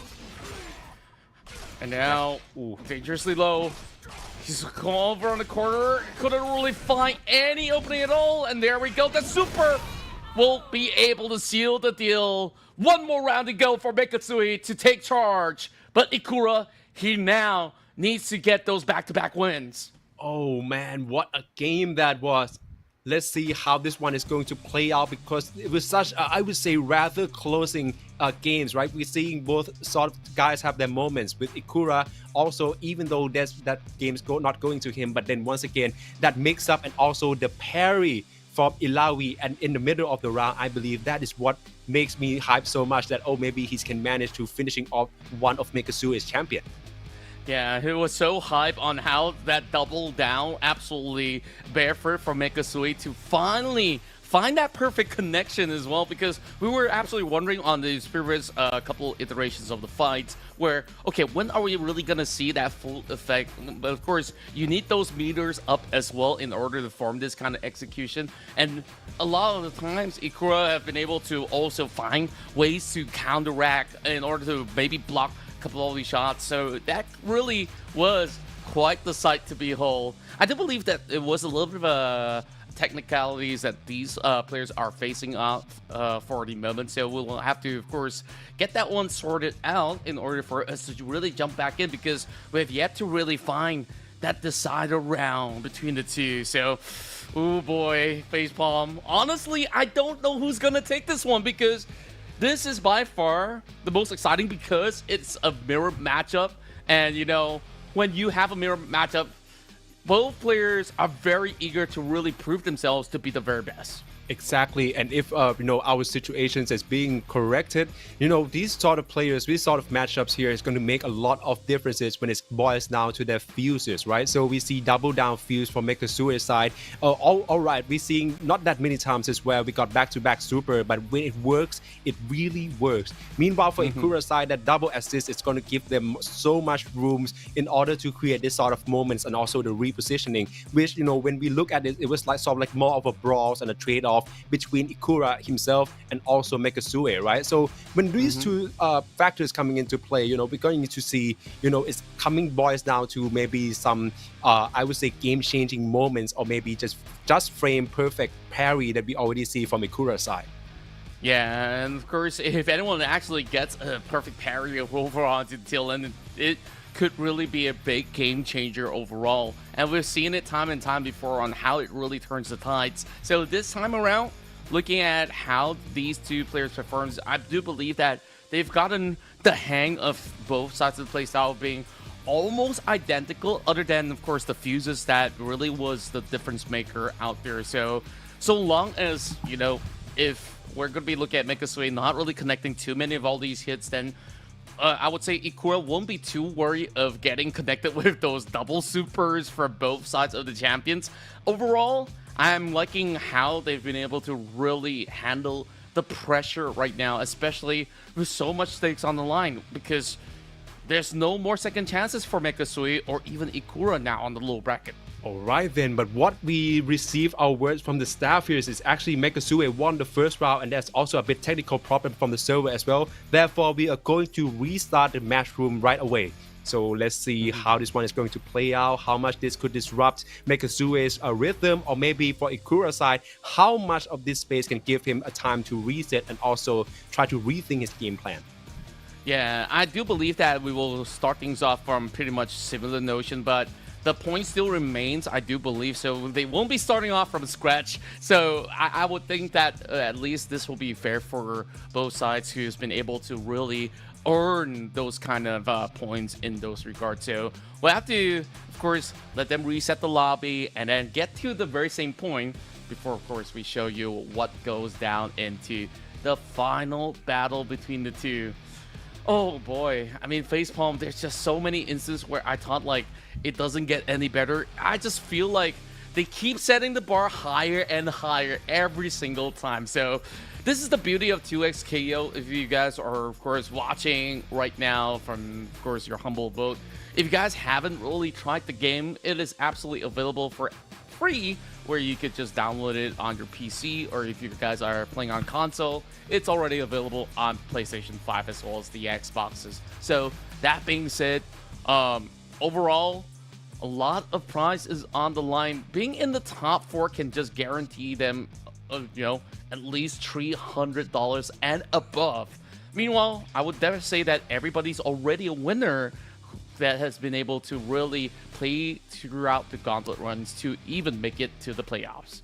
Of course, because our prize pool is already being allocated to the top 16, which means that if you manage to at least participate in the playoff round, which we also live streamed yesterday in this INVATE channel as well, you already own that prize pool. But for how much, well, that depends on your performances and the result of the matches, right? So this is going to be very interesting onwards, especially right now. We're also talking about the duo bounty, right? That extra 2,500 USD. Let's see if whether Toshi and Haru would be the one who managed to claim it along with the championship title.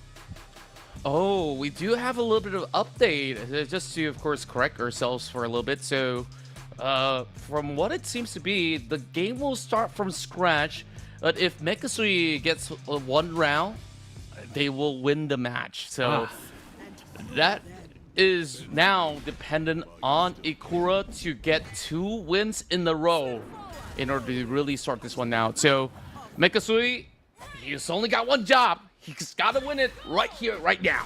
Let's heading right into this match decider round potentially, especially for Mekasue's side. He's now taking in this barrage here. I'm seeing no retaliation. Possibly they're trying to do a reset by themselves here. So letting Ikura is going to let Mekasue take this round. This for, of course, the incredible... I'm trying to find the words. Formality? Yeah, probably formality could also fit.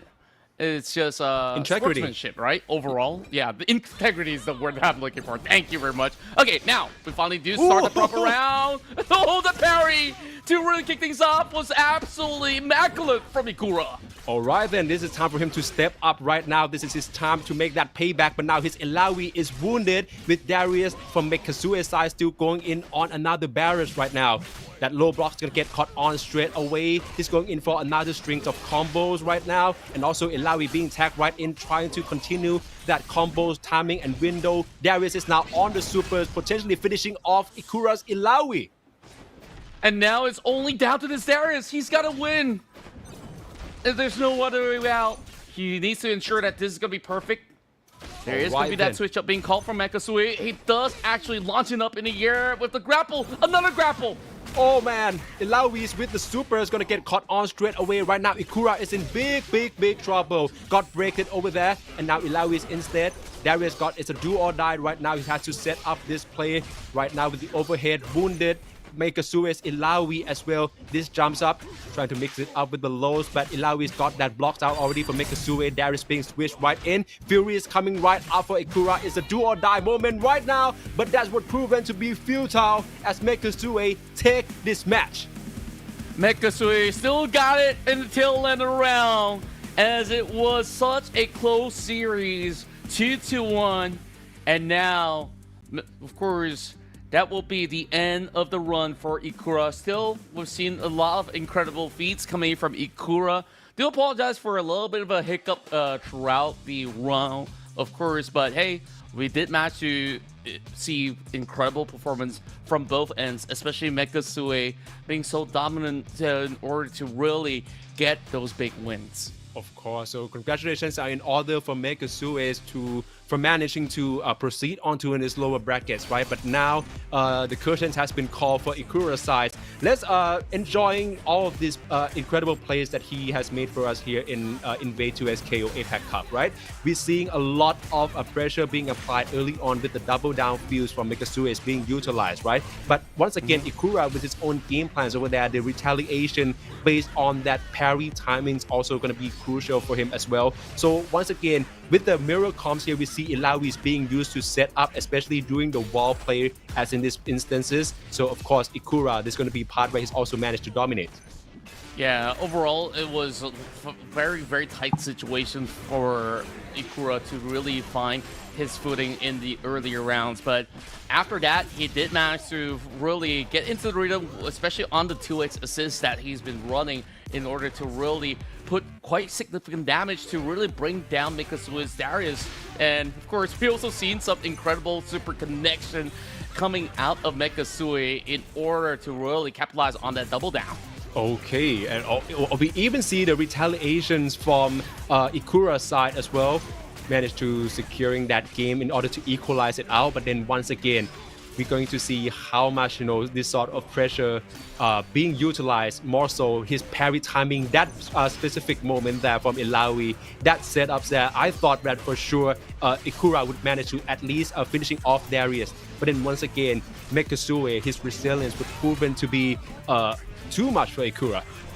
Yeah, it's definitely pretty much of an arduous task to really find those kind of openings in order to really breach through the kind of defense that Mekasue was also putting up as well. And you saw it was quite the battle to the tail end, where we still see some great effort from the side of Ikura to try to fight back, but he's only got so much to work with, especially having that Lawi being taken out rather early, and there was that deficit of health bar that was the main concern for him to really find any more of a foothold towards that fiery final round. So that being said, though, we have already settled the scores between these two. We will, of course, look on further ahead, because up next, we're getting Mekasue to take on Ricky BDGD. It's 2 rounds in a row. Will he be able to find that back-to-back-to-back win in order to book that slot into the finals? Oh, Mekasue better be on the roll here, or otherwise Ricky's who's already got a bit of a time off here is going to get chances to adjust the game plans and even potentially look on to his previous match against Ikura. So right now we're seeing the same exact team comps and fuse being employed by Megasue's side. Let's see what about Ricky. What would be his adjustment? What would be his game plans, to try to counter this sort of like a wall pressure with Ilawi special. That's right, and of course, this is going to be pretty much a neutral zone here in the Scuttle Strand to see who's going to be able to find the edge and book a spot into the lower bracket finals. That being said, it all boils down to this. So far, riding on the momentum is going to be Megasui, but Ricky, he's been really showing great tenacity, especially on this Yasuo Echo. And he's starting off strong, already knocking this Darius down so low, 60% of health bars. But there goes a little bit of recovery, calling in for the break. Okay then, but Ricky is still on the roll here. Echo's already into super. Ilawi is also in big trouble. This wall bout is going to set Echo up for another combos barrage here with the break bonus. Obviously, Yasuo is being switched right in as well. The combo is going to get dropped for now, but at least Ilawi's only got chances to use that blockage in order to provide time to tag assist into Darius. And now Yasuo in the front, Echo's in the back. He's going to manage to tag on another times here. Echo supers and a cut onto already low HP Darius. That bomb bounce could prove to be the end spells for Megasue's Darius. That stun grenade was set perfectly. He expected him to fall right down to it. And just like that, they managed to get the knockout over onto that Darius. Now down to the Laui though. This is going to be a very, very difficult task, but he is absolutely weathering the storm right now. Speaking of which, wind walls being brought out, and perfect blocks! Coming out of Megasui. The block strings from Ilawi's was impeccable by Megasui right now, and that neutral that Ricky's providing him with distance is going to be with also the projectiles coming in, with Yasuo right now being at the forefront, trying to swoop in and doing a mad damage, possibly finishing off Ilawi and securing Ricky this round. Instead, he's still on with the little of HP left from Ilawi's side. He's going for another strings right now, driving Yasuo right into the wall and into another super right now, making the most out of the situations right now. This is proven to be another quick run here by Megasue, but the tag assist from Echo would provide first round to Ricky. I thought that was going to be a major comeback. He's only got like 1 HP left and somehow still managed to fight on until the tag happened. Right now, looking for a little bit of a great opening, as there's going to be just about enough space. And that's going to be a double tackle on both sides, and now brings out the Darius, and he does really get the axe to really pounce on Ricky for the moment. The get up move from Yasuo is also at the right timing there. Let's give him a bit of a breather room, especially for Ricky's side. The Echo on the mid as well, almost caught onto Ilawi, but it's going to prompt the break coming in from Megasue. Yasuo trying to maintain distance and using Echoes to create a back to front movement right now. T on another combo strings with supers coming right in, pushing Darius back against the wall. Yasuo is being swoop right in, potentially a supers coming right up, but of course he's trying to use that calm stance cancel in order to create an openings for Echo's tag assist coming right in as well. And now both Ilawi and Darius gonna take this super damage as well. This not looking good for Megasui as well. Darius is on his way out already. And there's just no way out for him. He called an attack, and it was just too much to handle, where both of them received the damage at the very same time. Just a great pin move coming from the side of Ricky, as he's going to look to do it once again. Gets a slam off, and this is just going to be a big feed for Megasui to finally find his footing. And now, down to Ricky's Echo to be the difference maker. Alright then, Echo's starting off strong with that jump tag assist Yasuo right into it. That's gonna create a bait for Ilawi to reply, and then for Echo to swoop into finishing this one off for Ricky. 2 rounds back to back. It will secure Ricky the very first point up against Megasui. But his performance on the Ilawi was absolutely great. It's just that it was just so much of all these space that he could potentially work with. But at the moment that he called in for that tag, it actually brought both of the health bars of his champions so low to the point that it was so difficult to manage within the first round. And of course now, going with the similar setups once more, double down versus 2x assists. And Ricky, he's right now having the leeway. Megasui perhaps it's been a very long day for him. From the upper brackets into the lowers, have to play back-to-back rounds. But now, if he does actually win this one, he can still force the tie to happen. Ooh, we're going to settle this one on the Brazen Hydra stage. Let's see how well can Mekasue respond from that dominating performance coming in from Ricky.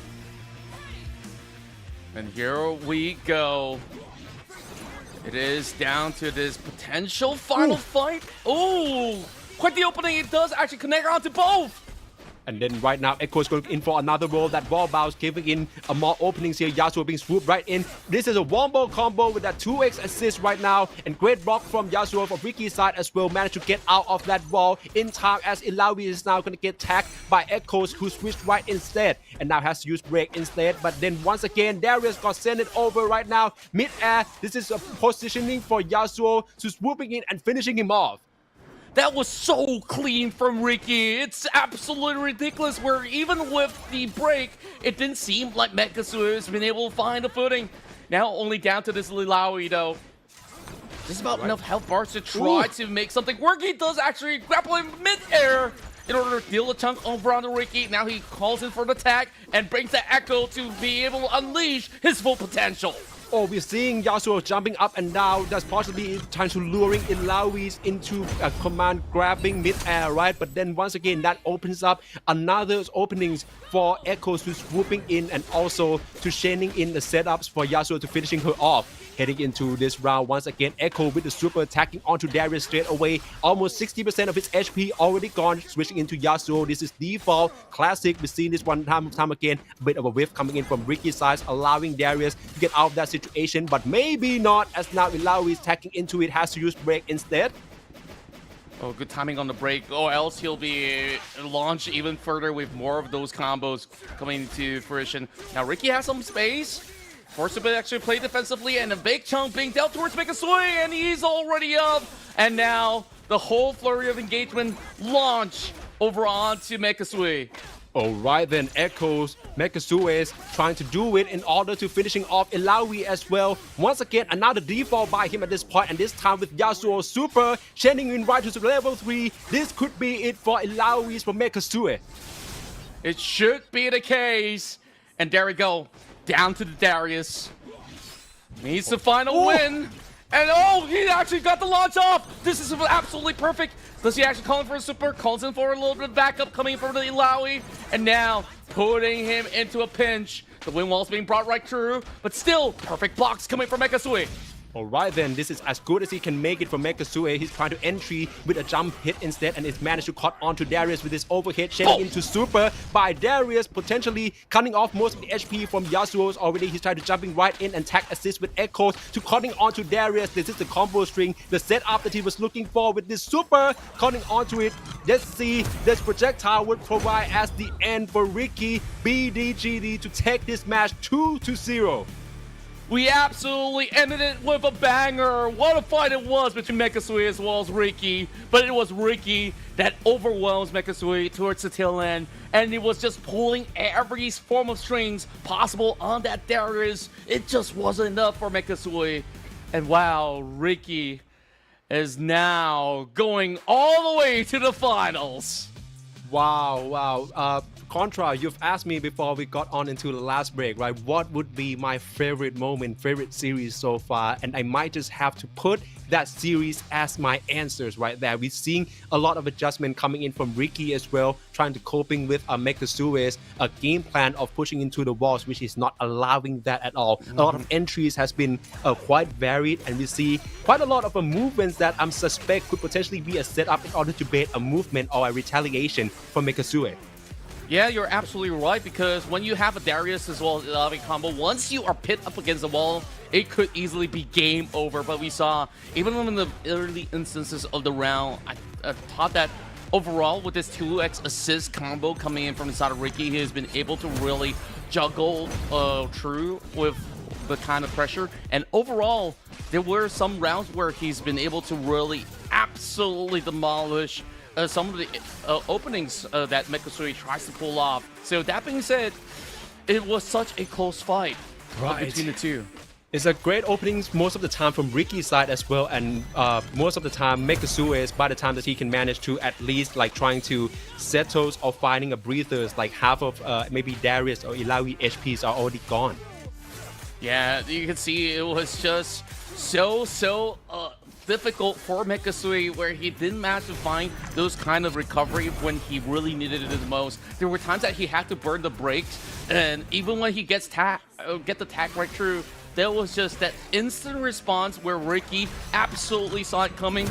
And of course, we got another style point finish with Bomb to absolutely blow it out of the park, and Ricky will be true. So we gotta eventually jump back on board over onto the upper bracket finals to see who is going to be our finalists to really secure it in the back. So that's it though.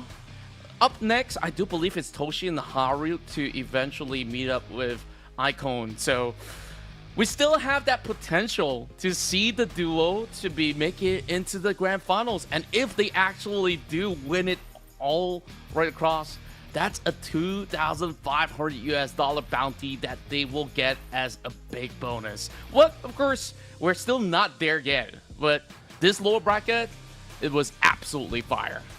Of course, right now, especially with all of the, I would say, even as we proceed deeper into the brackets, right, we're going to see even more intense competitions coming in from all these way stronger, or rather more on-form 2XKO fighters as well. So I'm very interested and also anticipated what would be next for the matchups here in the finals. Yeah, I'm absolutely looking forward to that. I mean, overall, it's just so explosive on what these players have been able to concoct. And overall, I'm just really hoping for a really close finisher. So that being said, Facepalm, I think there was just so many great iterations of matches. But by far, I would definitely say that the round prior to this is also my favorite, where we had the Ilawi Darius mirror matchup. And of course, Mekasui so far have such a great run from the upper brackets into the lower brackets, just showing that he has been an absolute formidable player that can stand toe-to-toe with the Giants. And here we go. Back to the upper brackets, we got Icon to take on Toshi and Haru.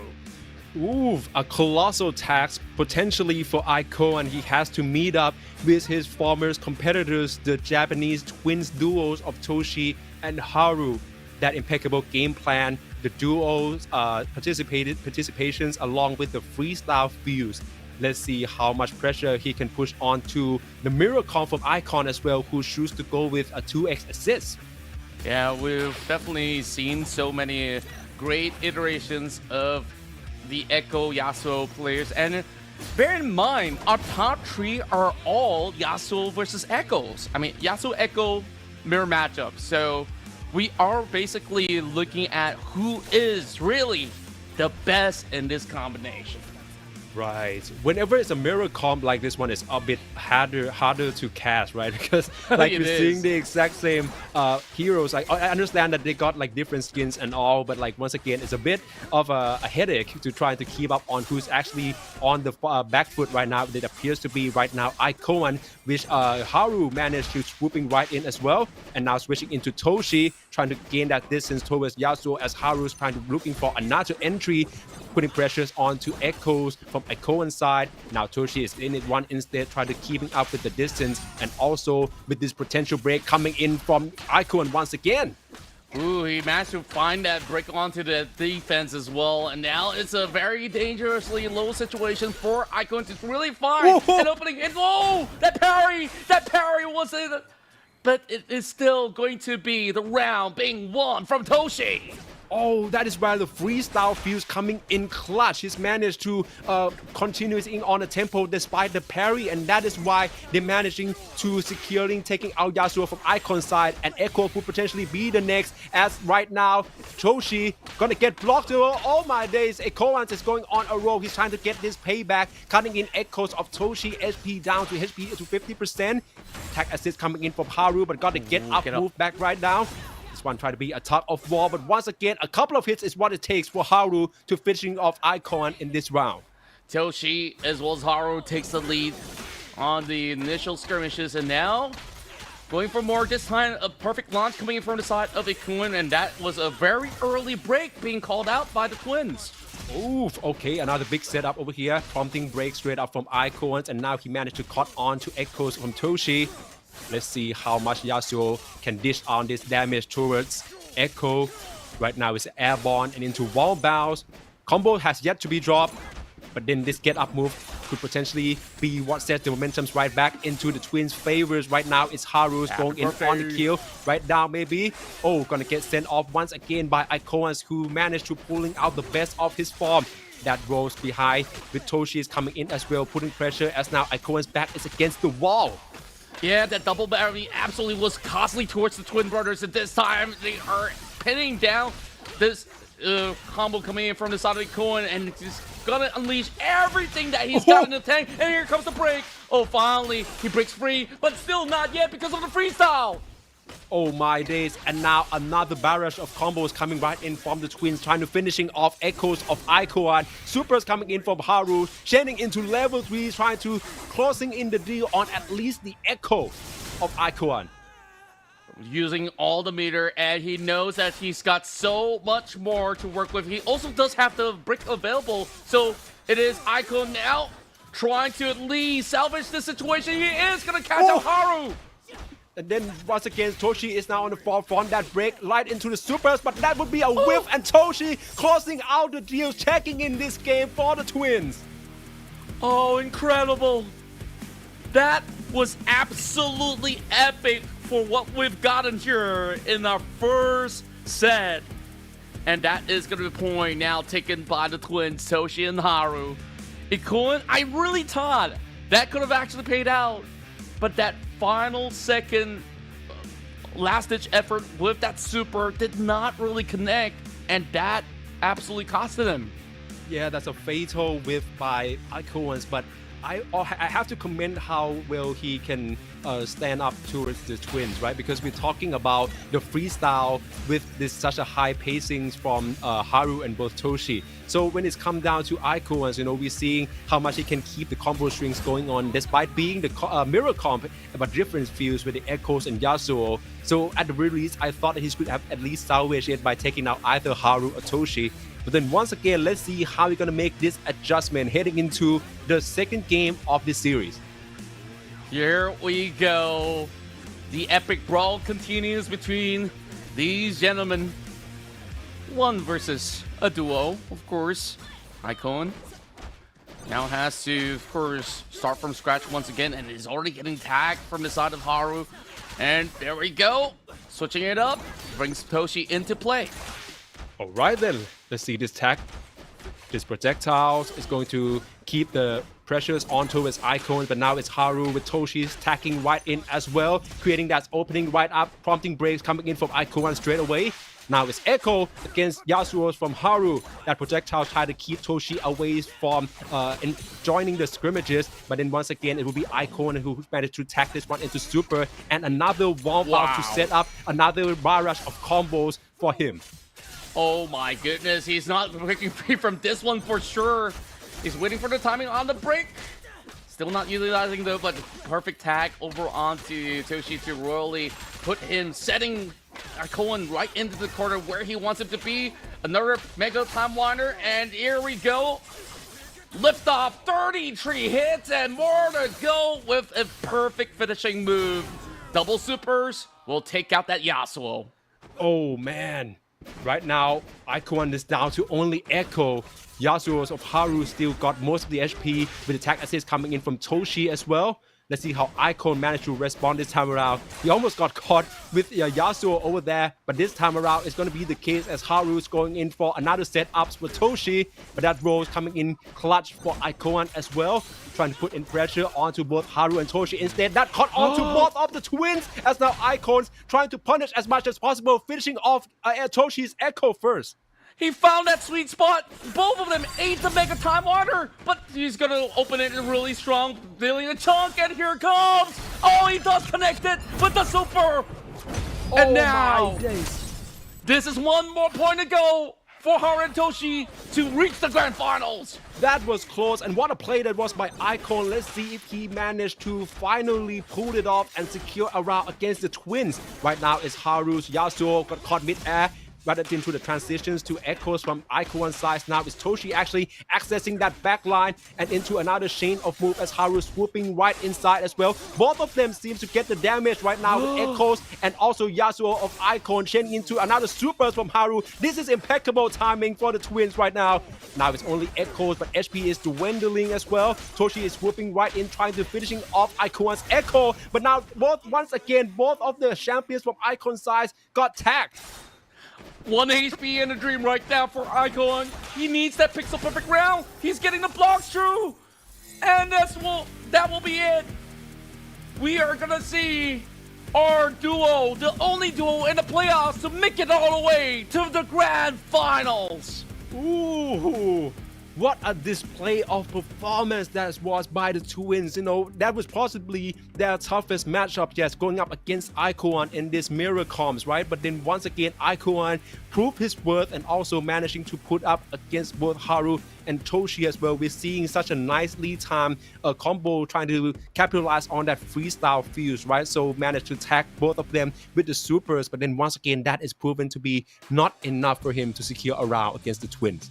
Yeah, it was just so difficult. I think like the twin brothers are really good on the timings, especially with the tags, with the freestyle. I mean, did you just see the mega time water that connected onto both champions at the same time? And that made the job so much easier for both Toshi as well as Haru.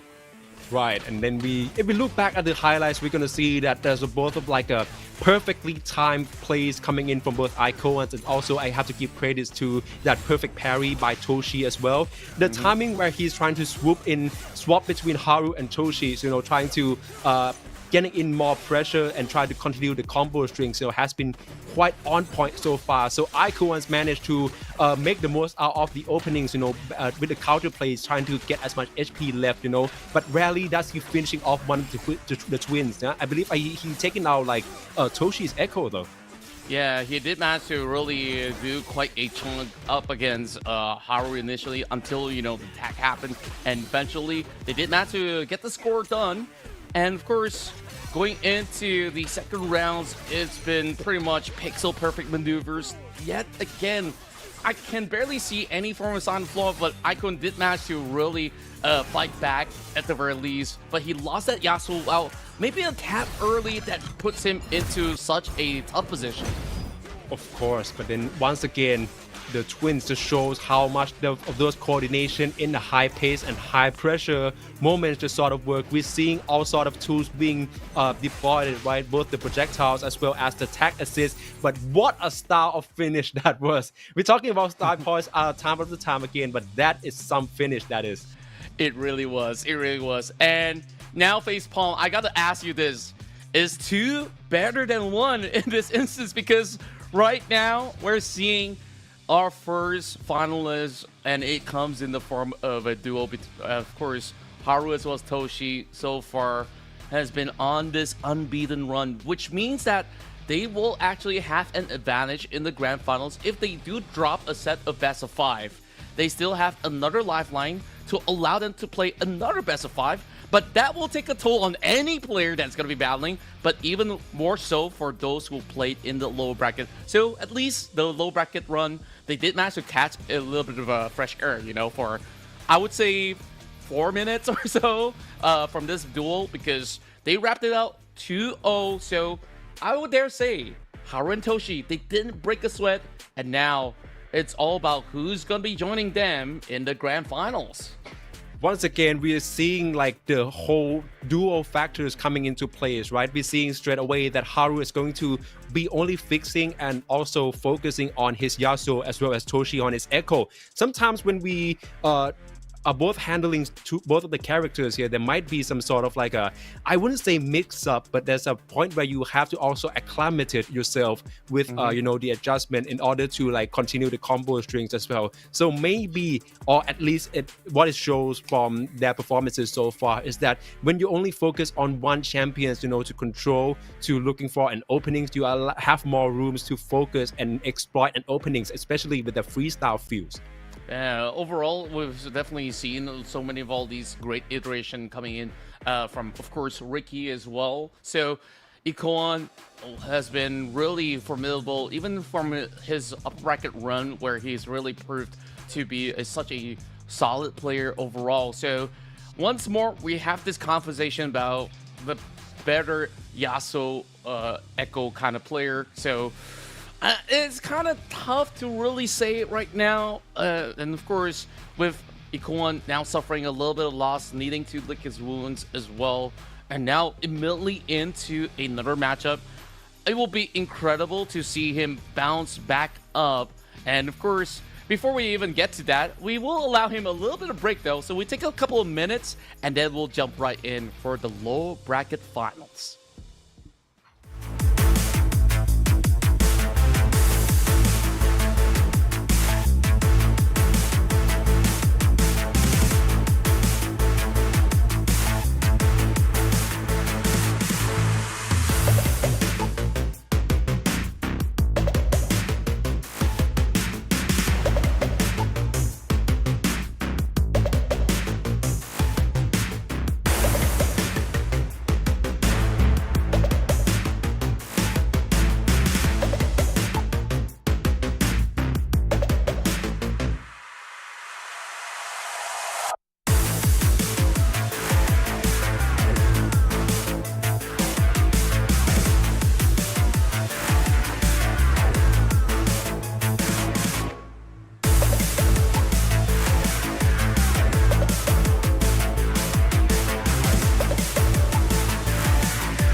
This campsite ain't big enough for the four of us.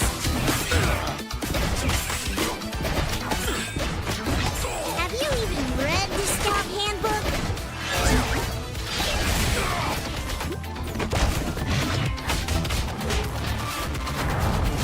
You've got a magnificent mustache, sir.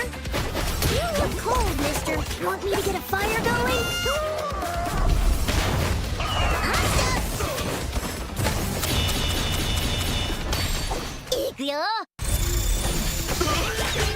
I'm a Vandal Scout, sir, but okay.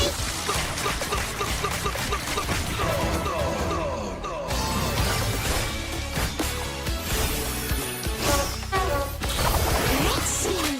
Found it. No wonder you don't have any badges. Oh, what a cute little talking squirrel. Ma'am, I'll have you know I'm a junior first-class Vandal Scout. I brought my victory bugle. And I plan on playing it. New recruits. Let's put them to the test and see what they know.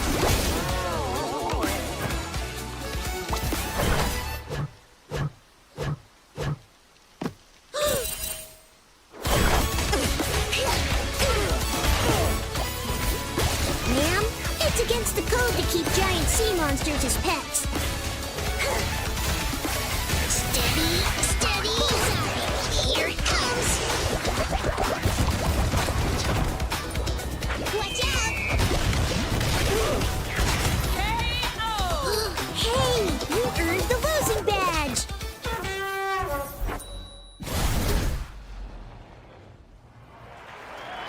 Let's go!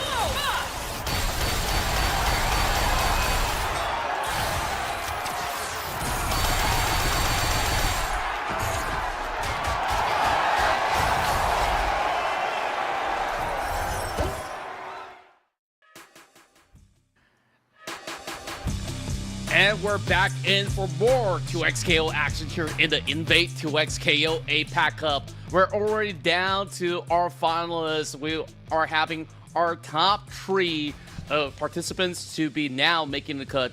And of course, we're going to be focusing our eyes onto the lower bracket finals to see who will be able to challenge up against the duos Haru as well as Toshi. It's your boys here, Contra as well as Facepalm. I mean, so far it's been epic, and there's going to be a whole lot of treat right now to see who will secure their mark to be in the grand finals. Of course, it's a very great matchups right now. All the participants, I would say, they've already been coming way too far for them to call it quit as of now, right? This is now the lower final. It's going to be the best of 5 series as well. So once again, this is a very unfamiliar test by both of the participants here who's we're going to go come up against here in this bracket here. Who's going to make it to the grand finals, right, against Toshi and Haru? Let's wait and see. That's right, and of course, we've talked about the kind of techs that they are actually setting up with, whether if it's double down or 2x assist, and so far, it seemingly worked out for those who have actually played on the 2x assist to really chain those combos, especially on the Echo as well as Yasuo. And of course, once again, even on the lower bracket matchup, we're going to be seeing this mirror match. This time around, it's going to be Ikoan as well as Ricky, to see whether if they could actually climb their way into the grand finals. Of course. So I think this is going to be one of the most anticipated matchup, right? It's going to be Ikoan against Ricky, BDGD. So once again, we're going to see quite a lot of a similar matchup there. Ikoan recently just lost to the twins of Toshi and Haru. Like, although I would say they managed to do so in quite a convincing performances, there are a lot of potential and also a lot of a setup and game plans that I believe he would love to try to implement it in this lower final match against Ricky. That's right, and overall, I think that with what he's been able to learn from his upper bracket hurdle, there is still going to be some slight adjustments to be made in order for him to be able to match up to the speed and style of Ricky BDGD. So that being said, of course, this is going to be another feisty duel where we're very likely to not seeing them going on this mirror matchup. And we'll see what kind of fuels he's going to be picking up. It's going to be 2x assists. Both sides looking to do exactly the same. No way. both 2x assists and a mirror comp of Yasuo and Echo as well. It doesn't get better than this in a match between Ikoan and Ricky.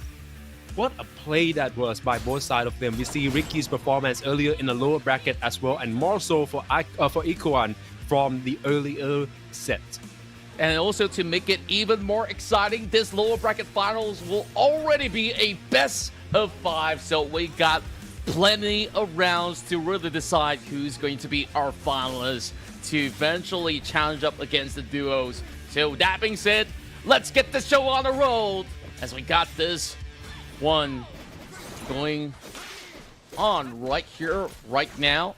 Great initiations coming in from the side of Ricky, but not really finding the mark until he goes in for the lower cuts, finding the ankles, and now looking to continue on with 3, but great recovery coming from Ikoan. Alright then, this time around it's going to be Ikoan's turn as of now. Getting a bit of a limit strike right there into Echo Super. Trying to chaining in as right now it seems like Ricky's back is against the wall, but get up move gonna prove to be futile as Ikoan still going on the barrage, which is Echo transitioning into Yasuo. We've seen this transitioning time from time again right into the super in order to finishing out Ricky's Echo. Perfect combination coming right through, and this time only down to his Yasuo. Ikoan so far finds the strike again, and this is just gonna be pretty much easy peasy to secure round 1 in favor of Ikoan. Alright then, a very convincing performance from Ikoan. Let's see how Ricky would make an adjustment to his game plan. He's trying to utilize more onward. That super is coming in, unfortunately, exactly as Ikoan was going for the break. Right now they're trying to create more positioning with the backdash. Yasuo is going to tag in right away. A great punish coming in from Ricky as well. But then once again, with Yasuo now being tagged right in, that wind wall is going to keep him away from the projectiles. And now Yasuo coming in from Ikoan as well. Now he's going to get tagged and into another combo. Possibly 7 is coming up, reaching up to 10. Echoes coming in from Ricky's side as well, trying to maintain the distance. Yeah, I really do like how Ricky is trying to zone him out and just double dares Ikoan to really gap close. And speaking of which, he is the one to really close it upon Ikoan right now. And there we go, the big juggle right through, but not really finding just about enough time to find a super. But he's going to try it yet again, and this time he's going to lift off. An eye for an eye. Oh, that finishing off with Yasuo super once again. As of now, Ikoan's gonna take this round, right? It's always the repeating form, the same similar times where he's finishing off one of the champions from Ricky's side. Right now, it's Yasuo, and Ricky is on the roll here, trying to finishing off Yasuo of Ikoan as well. Let's see, this tag off from the mid-air would prove to be the first round equalizing for Ricky. Beautiful stuff coming from Ricky. Just read him like a book, and this time, gonna settle the scores right now to secure themselves the first point. And there we go. Ooh. Just a little bit of zoning potential. Gets Ikoan slightly tagged up, and there we go. Finally landing that flurry of engagement as he gets that perfect lift. It's gonna be a look, eventually finding that recovery, and now it's gonna be Ikoan looking for a chance, looking for that opportunity. And still, you can see how technical they're actually playing this one out. Great call by Ricky's side for keeping in the distance, right? And then also trying to chaining into supers for Echo as well. And then that's transfer into Yasuo as now Ikoan's back is against the wall, but right now he managed to get out of that one with the 2x assist. And now, oh, he's gonna get whipped a bit right now. Maybe 2 of them could potentially got attacked right now, but at least Ikoan's managed to equal it out with Echoes right now going on a barrage. Limited strikes already transitioning into another supers, but Ricky managed to block it, attacking in Yasuo as well. Could be the one who received the barrage of combos from Ikoan instead. Yeah, he's got him all pretty much bunched up by the very edge, and he's just gonna be able to absolutely punish him for all these kind of costly moves. And now only one more tag. He takes out Ricky's Yasuo, and this Echo is still pretty much running strong. He's not gonna be looking for a tag out just yet. He's gonna look to move to the other side, but that's pretty much it. That Echo is going to be out, so it is going to be quite the duel between the two. But this Yasuo's not really having those health bars, so he's got to be absolutely careful. Ikoan, can he find it? All right, then let's see. Super into super, but it would be Ikoans who take the favor out of this exchange here. Let's see how Ricky responds right now. Fury is going to coming right in from Ikoans, but that wouldn't be enough as Ricky take this game. Wow. What a way to secure first blood here in this best of 5. Ricky comes up ahead. That timing on the assist. And that super move, I thought that he could actually chain things up. Icon did manage to really go in for a decent trade at the very least. But Ricky, he was absolutely sharp to really bounce back from that. Ikoans just expands his super straight away even though his HP is on a deficit, and that is what happens when you manage to create this sort of like a space for players like Ricky, right? So he's trying to swooping right in. Echoes obviously with the engagement, with the setups from the projectiles there, that would prove to be the end spells for Ikoans. Now it's up for him to trying to equalize it up to 1-1 game.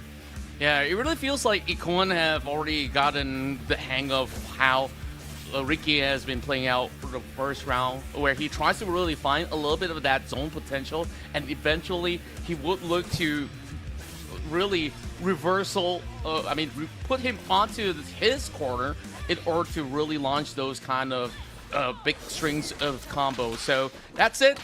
It's gonna be Ricky that goes in for that big dive bomb, and just like that, already chunking out Icon.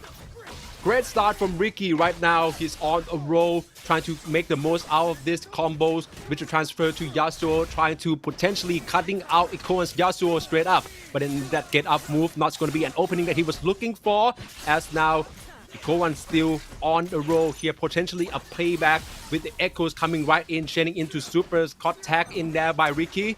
Let's see how he's going to jumping right in. That clone is going to help save him some distances, and the block timing is also still on point, but Ikoans is not going to let this lead go away that easily. Right now Yasuo is being swooping right instead. That wind wall keeping in the distance away once again, trying to use echoes and the projectiles to try to tag Ikoans. Yeah, Icon just managing the distance right now, tries to close right in. Yes, she does actually find it. And Ricky dangerously low. That final slash will do the trick. It's going to be Ricky now on the back foot.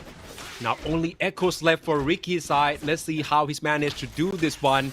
Ikoan was already losing the first game, right, in similar fashions, because he managed to take in out Ricky's first. But then once again, this time around, he's trying to chain this combo right into another super in order to take this first round. Ikoan with the first point. Now needing another perfect execution just like he did right earlier. He's going to be able to really find it. And oh, just like that, Ikoan bounces back. There we go. Oof. As we do have another great rewind. And that is just going to bring him into a halt. Ricky now only down to 50%. Okay, then let's see. He has to prompt to use the breakout, trying to maintaining the timing of the combo still. Yasuo has been switched right in, but great block timings from Ikoans, transferring into another barrage of combo. That 2x assist coming in handy as he's now on a chain with echoes, driving Yasuo back against the wall. Another barrage of combo coming in with this super, but what a clutch block coming in from Ricky as well. He has to swooping this Yasuo right in as well and taking the both of the damage. Let's see how he's gonna manage to do this one. Echoes the super once again, track onto Yasuo of Ricky and taking him out. That was so sick. He's being so impressive, Icon. He finally got into his zone, but there we go. The Fury Break being called out, and he's just gonna close it in. Is he gonna be able to find it as he calls in for an attack? Now brings out the Yasuo to play. He's already up in the air for the super move to close it out, and now it's a tie, 1-1. That's how you retaliate. That's how you do a payback for Ikoans managed to equalize it to 1-1 game. What a game that was. Very dominating performances by the Japanese side. Yeah, I mean, what a sight to behold, right? They were just going in for that flurry of exchanges, and Icon this time reading some of all these kind of patterns coming from Ricky in order to really come up ahead to win that back-to-back round. So now that it's all tied up, I don't think that we're going to be expecting any changes from the 2x assists that they've been running. So we'll go all the way to the finish line with the Yasuo as well as the Echo. And now, first, Collat in goal, Icon. You will be looking to, of course, draw another one in the back in order to reach that match point. So, that being said, we're going into the bridge of progress for our third round. Ricky's opening is what we should keep our eyes on. You know, it gets better at games by game. So let's see how fast he can manage to tap onto Ikoan straight up as the round begins. But it's going to be the mirror come straight away. Let's see how this one plays out in game number 3. Once again, a fast openings from Ricky. Ikoan's anticipated that. Echo's going to super straight away, attacking onto Ricky's Echo instead. And now his back is against the wall once more. Another default combo string, but great roll by Ricky. Has to use break to disengage from Ikoan as well. But a great jump going to get caught over by Ricky's right now. Yasuo is swooping right in, trying to deal as much damage as possible. Tag assist at the same time simultaneously, and it would be Echoes from Ricky's side to manage to tag onto Echo from Ikoan as well. Yeah, unfortunate for the side of Ricky, he did not fully connect those kind of skill attacks, and then right now he's going to be going for a little bit of that kind of reset, allowing chances for the side of Ikoan. As I do say that, he absolutely got punished right through. And just like that, the Yasuo goes down, and I don't think there's much health bars for this Echo to work with. We'll see if he can actually turn the tides around, though. Comes in with the super. And perfect blocks with the parry. What a play that was by Ikoan, keeping Echo alive. However, that HP deficit would proven to be too much, as now Ricky take the first round. Wow. What an opening here into our third set. There we go. This time it's going to be a Ricky on the full aggression on the early spanner round. Ikoan didn't manage to get out of the wall though. So this time he's just going to try to find a way to pin Ricky on the other side. Does actually drop him over the ground, so no full connection. The get up move does actually pull through as Ricky now gets to go on the slight reset, and there we go, the assistance coming right through with the Mega Time Wander, and now that's gonna be absolutely huge for Ikoan to take out that Echo. Back-to-back super by Ikoan taking out Ricky's Echoes already. Now Yasuo is the only one whose back Fury Gauge is already being filled as well. But as of now, he's going to get tagged once more by this assist coming in from Echoes of Ricky's side. It's another wall bounce over here. And then tag on to Yasuo from Ikoan straight away. Let's see the disengage. Great block timing by Ikoan once again. Ricky has to gauge on the distances.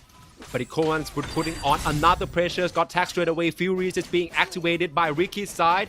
And also a bit of a projectiles coming in as well to gauge the distances. Sending over from back to front once again now. Echoes from Ikoan's side. Back is against the wall. Ricky with his Yasuo sending in this default into super. But gonna whiff that one. What a misplay that was. And it would be Ikoan who capitalized on this one. Echoes already on low HP. But Yasuo would be the first to fall as now shining right into Ikoan's Yasuo super. And level 3 to finish things off. He just wants to show it how it's done, especially with the last breath to really collect it all together. Ikoan did manage to bounce back. It was looking very, very dicey of a situation because Ricky, if he connected that last super, it could have been a different story. All right then, and heading right into another round straight away. This time, it seems like Ricky's opening is not as effective as it used to. He got caught straight away by Ikoan. Echo's HP is already half down. He's trying to backdash, creating more space, but Yasuo is going to chase him down straight away by Ikoan's side and finishing off Echo straight away. Wow, just like that, Ricky has already lost out on one of his characters, and he's managing to at least dodge out the kind of 2x assist coming right through, and now hits him right over the wall. And he's still got that flurry. He's gonna wait until the timing is right. Still trying to find another perfect juggle, but finally breaks free from that. Gets a couple of nice blocks so far from Ricky.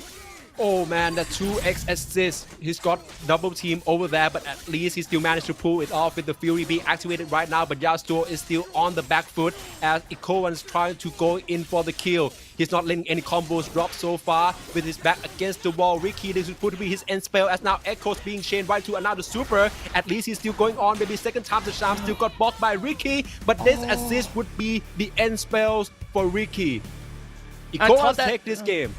I thought that Ricky could have actually pulled something true because that was a Mega Time Wander that he did manage to block, but once again called out that 2x assist in the right time to gain the edge, to gain an advantage, and now it's Ikoan on match point.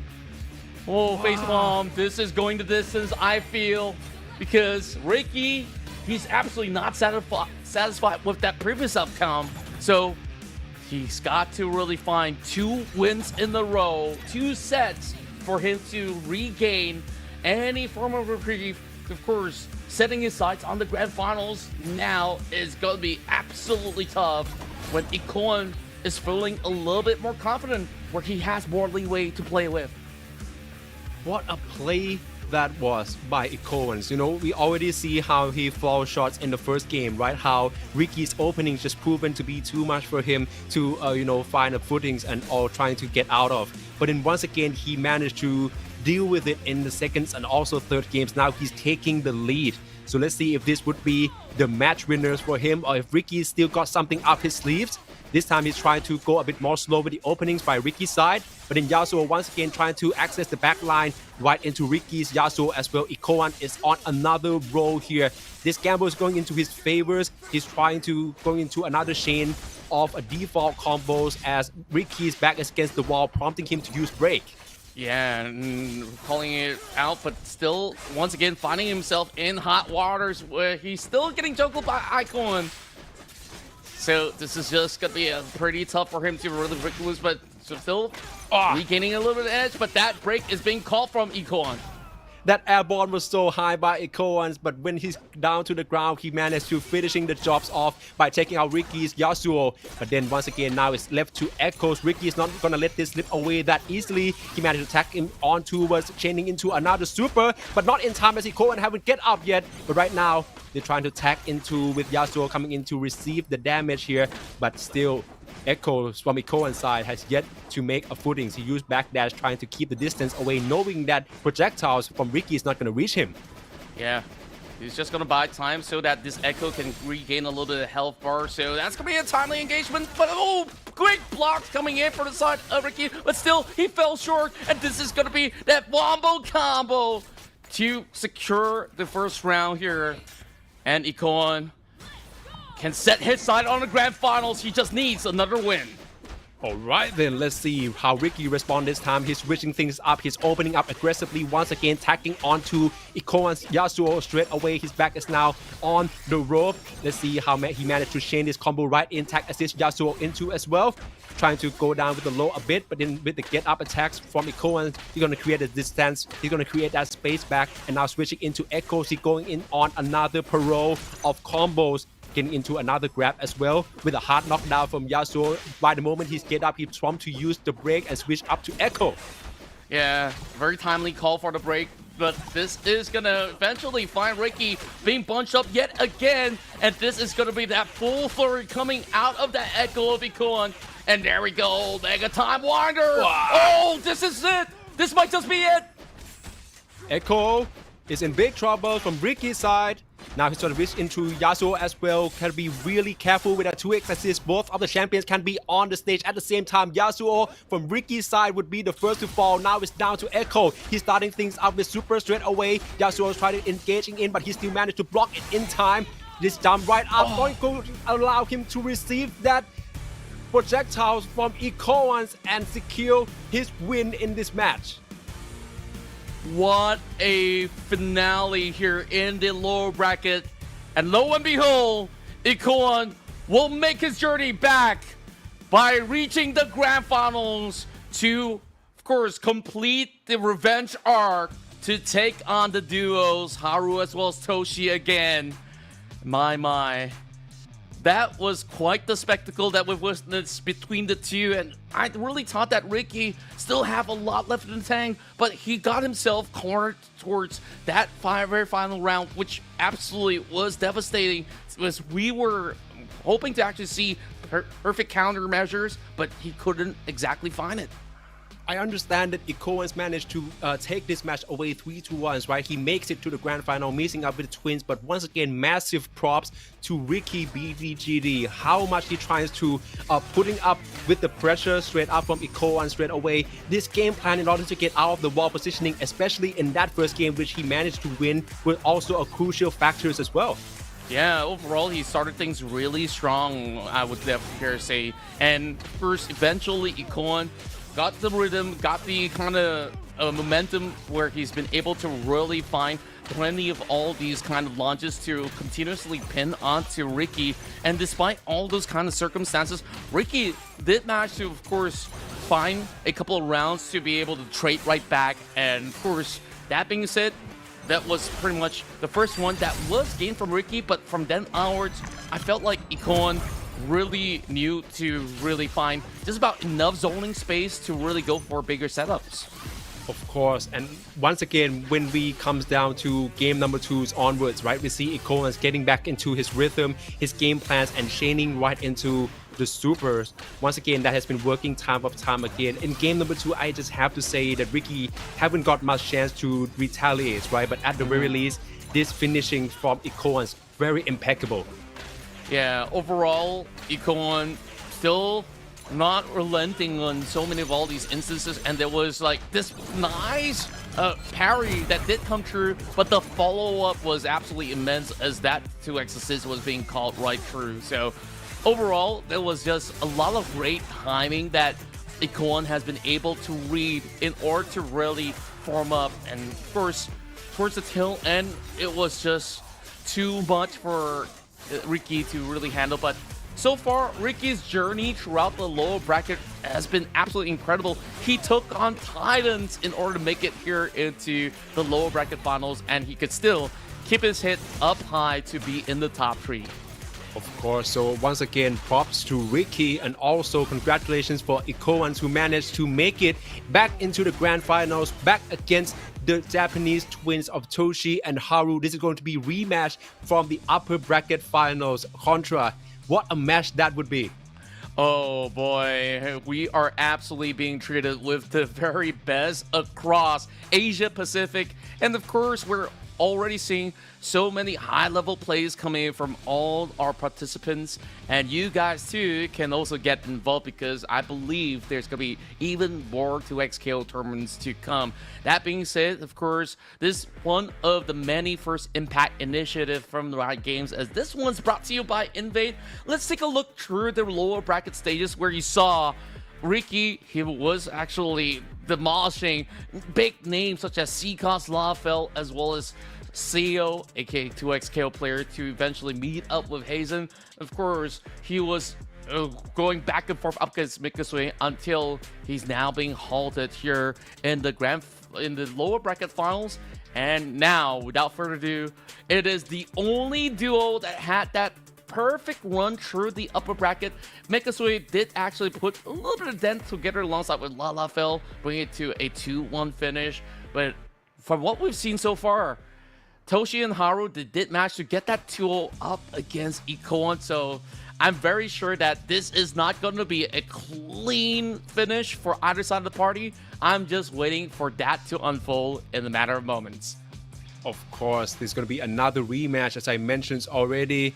Ikoan has shown a very convincing performances in a dominating fashion against Ricky. So let's see how that's going to play out in the grand finals of INVATE 2XKO APAC Cup, coming right to you after this break.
What?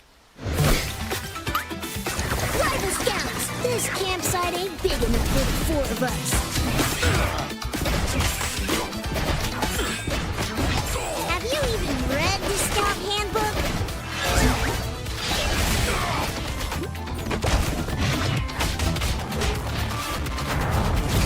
You've got a magnificent mustache, sir. You look cold, mister. Want me to get a fire going?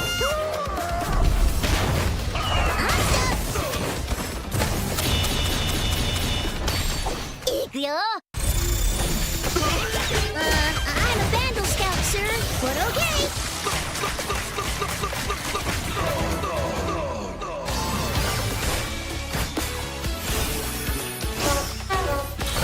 Let's see.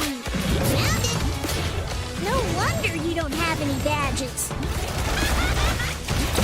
Oh, what a cute little talking squirrel. Ma'am, I'll have you know I'm a junior first-class Vandal Scout. I brought my victory bugle.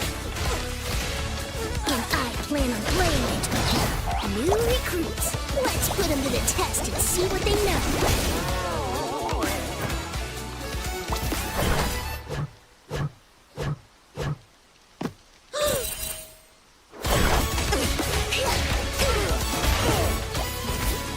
Ma'am, it's against the code to keep giant sea monsters as pets. Steady, steady. Here it comes. Watch out. Hey, you earned the losing badge.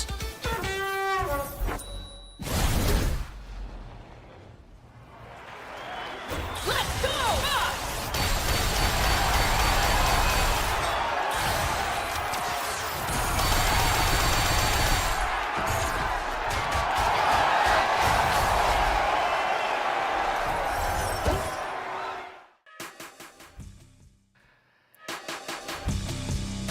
Welcome on board, ladies and gentlemen, as we are now down to our grand finale of the INVATE 2XKO APAC Cup, of course, brought to you by INVATE themselves. It's Facepalm as well as Contra, your boys, to be bringing you to this epic best of 5. But for our duo who have been able to best everybody on the upper bracket, they will have a winner's advantage on the upper bracket. So if in the case that Econ actually wins out the first best of 5, there will be another set of best of 5 to be played out. Potentially a total of 10 rounds could be played out in that sense. So here we go into our grand finals. All right then. I was just wondering where was Haru going. So hopefully he haven't left the competitions yet. But okay then, there you go. The twins between Haru and Toshi is going to go up against Ikoan. This is a rematch from upper bracket finals here, where the twins managed to beat Ikoan in a convincing fashion, 2-0 games. But then again, Ikoan managed to beat out Ricky in order to make it back up into this grand final.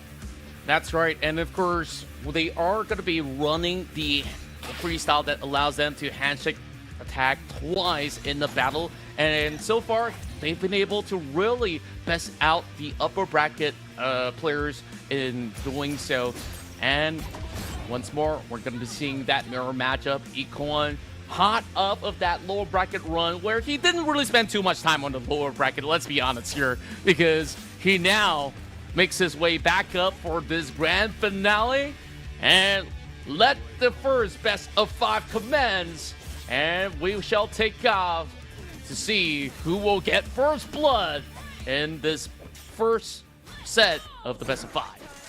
Still rocking the yellow outfits for Ikoans. He managed to tag onto Haru straight up with this tag assist from Echoes coming in. Right into another supers, which also connects, launching Haru into the wall as well. Half of his HP already gone already. But his get up moves could prove to be the turning point, as now Toshi is being swapping right inside, still trying to tag on 2 against 1, but also a break being discharged from Ikoan as well, trying to provide him with more of the openings.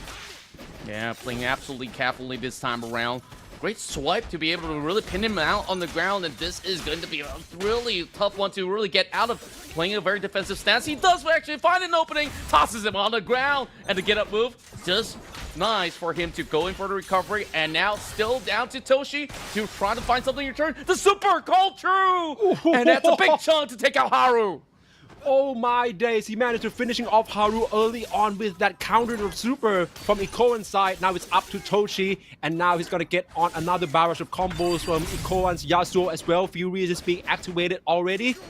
This is one of the very few times we see the Japanese twins being on the back foot, and now Yasuo going in for another engagement. He's on a roll right now with Echo being switched right in, transitioning into another super as well. But this time, perfect parry coming in from Toshi as well. With all this HP dwindling, he still managed to take out Ikoan's Echo.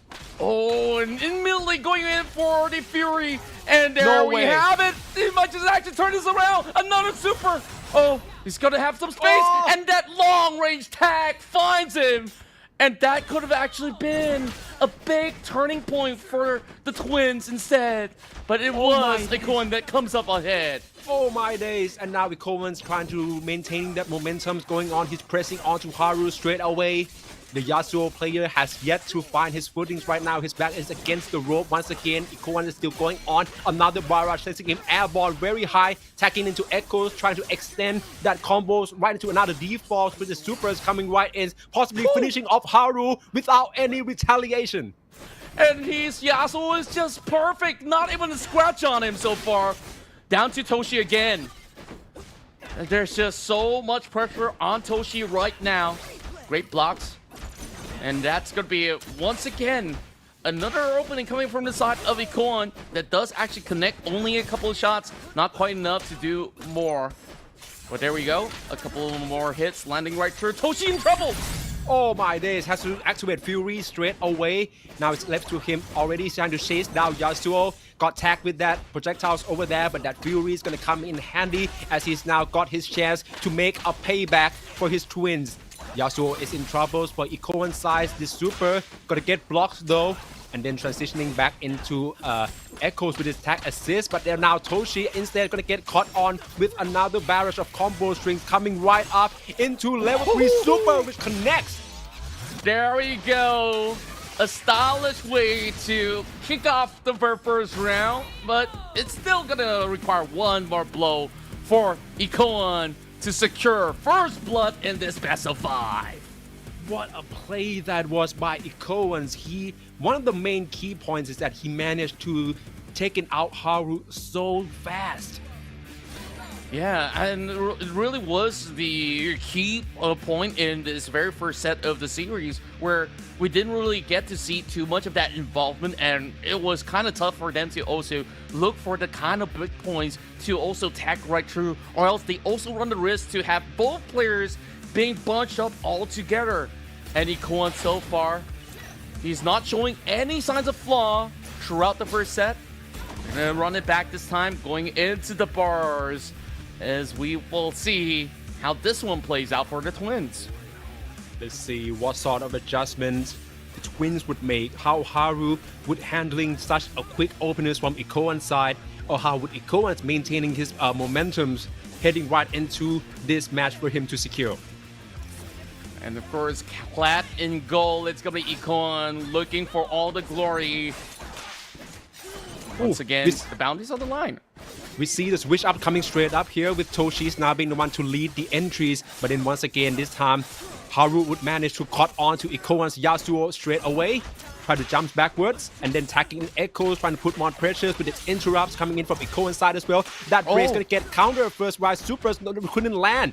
And then now it's Haru once again, a payback from the first game potentially. As now Ikoan has to tag into Yasuo. Once again, his break is ready, but he's not yet to use it. How about this time around, tagging into Echo? The super is going to connect onto Toshi. Instead, half of its HP is already gone and not ending inside, as now another combo string being deployed by Ikoan's. Now, it seems like Toshi is in big trouble. Yeah, there's no getting out of this one for sure.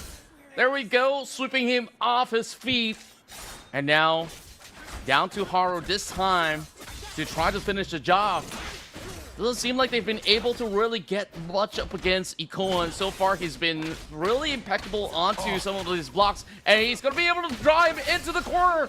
This does not look good at all for Haru. and he should be able to just finish it off. That super, not quite enough. Make it another one to settle the score. First point here in this set. There's still another one to go. INVATE, what a play that was, but now this entry is going to go into the Twins' favor. That freestyle wombo combo is going to come in effectively as now Haru's getting another opening, trying to chain this combo, putting on INVATE to wall, but then once again, great solutions by the solo players to get out of this one. Now Echo's being tagged inside, and this limit strike is prompting his supers, but also break coming in from the Twins as well. Now it's actually Toshi in active player. Let's see how he's gonna deal with this 2x combo right now. Haru is switching right in, trying to tag onto Yasuo's of the Koans now, and Toshi trying to finishing him off here. This time looking a lot cleaner for the Twins.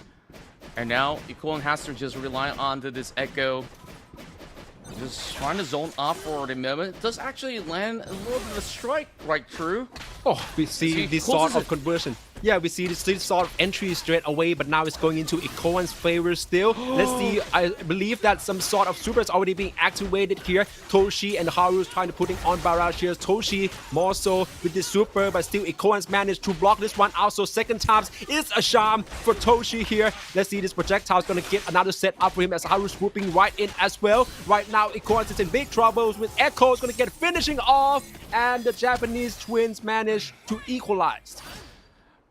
Down to this round to score an important point. INVATE knows that he needs to put every single effort in order to really pull into the next set of best of fives. And if he's going to be able to win this one out, he might just be able to just bring it pretty much into the next set very swiftly, because this could be that point. And we're taking a chunk up against Toshi, and now back towards the side of Haru to try to buy a little time for a little recovery, and now Toshi's back in. All right, then let's see. INVATE is trying to create that distance. Haru is going to get swooped right in straight away. That Echo still trying to set up attack with projectiles. Get caught mid-air over there. Now it's going to be the Twins' time as Haru is now trying to apply even more pressure as INVATE back is against the wall. Let's see another combo chains duo right in. Toshi is trying to swoop right in as well, creating more openings for Haru to chaining right in and finishing off INVATE's Yasuo. Yeah, a perfect pin right through. And now back towards INVATE. He does actually get a couple of all these great openings after, of course, going in for the exchange. There we go. Gets him a little bit of lift off. It did recover only for a slight bit, but he's still being pinned out. This does not look good at all. And there we have it. The Twins now on the lead and looking for the finishing blow with a little bit of a stop points. Yep. Oh my That's days. how they do it. The Twins managed to pull off an equalizing games over here. I have to give props to Toshi. That was such a nice read in order to engage onto the backlines of INVATE. No, he knows that the solo players would try to maintain that distance with a backdash now, but that's also essentially backing himself up against the wall. That setups from both Echoes and also his twins Haru's Yasuo, very much effective. Yeah, very, very effective. And that's how they've been able to really rule out their opponents throughout the upper bracket.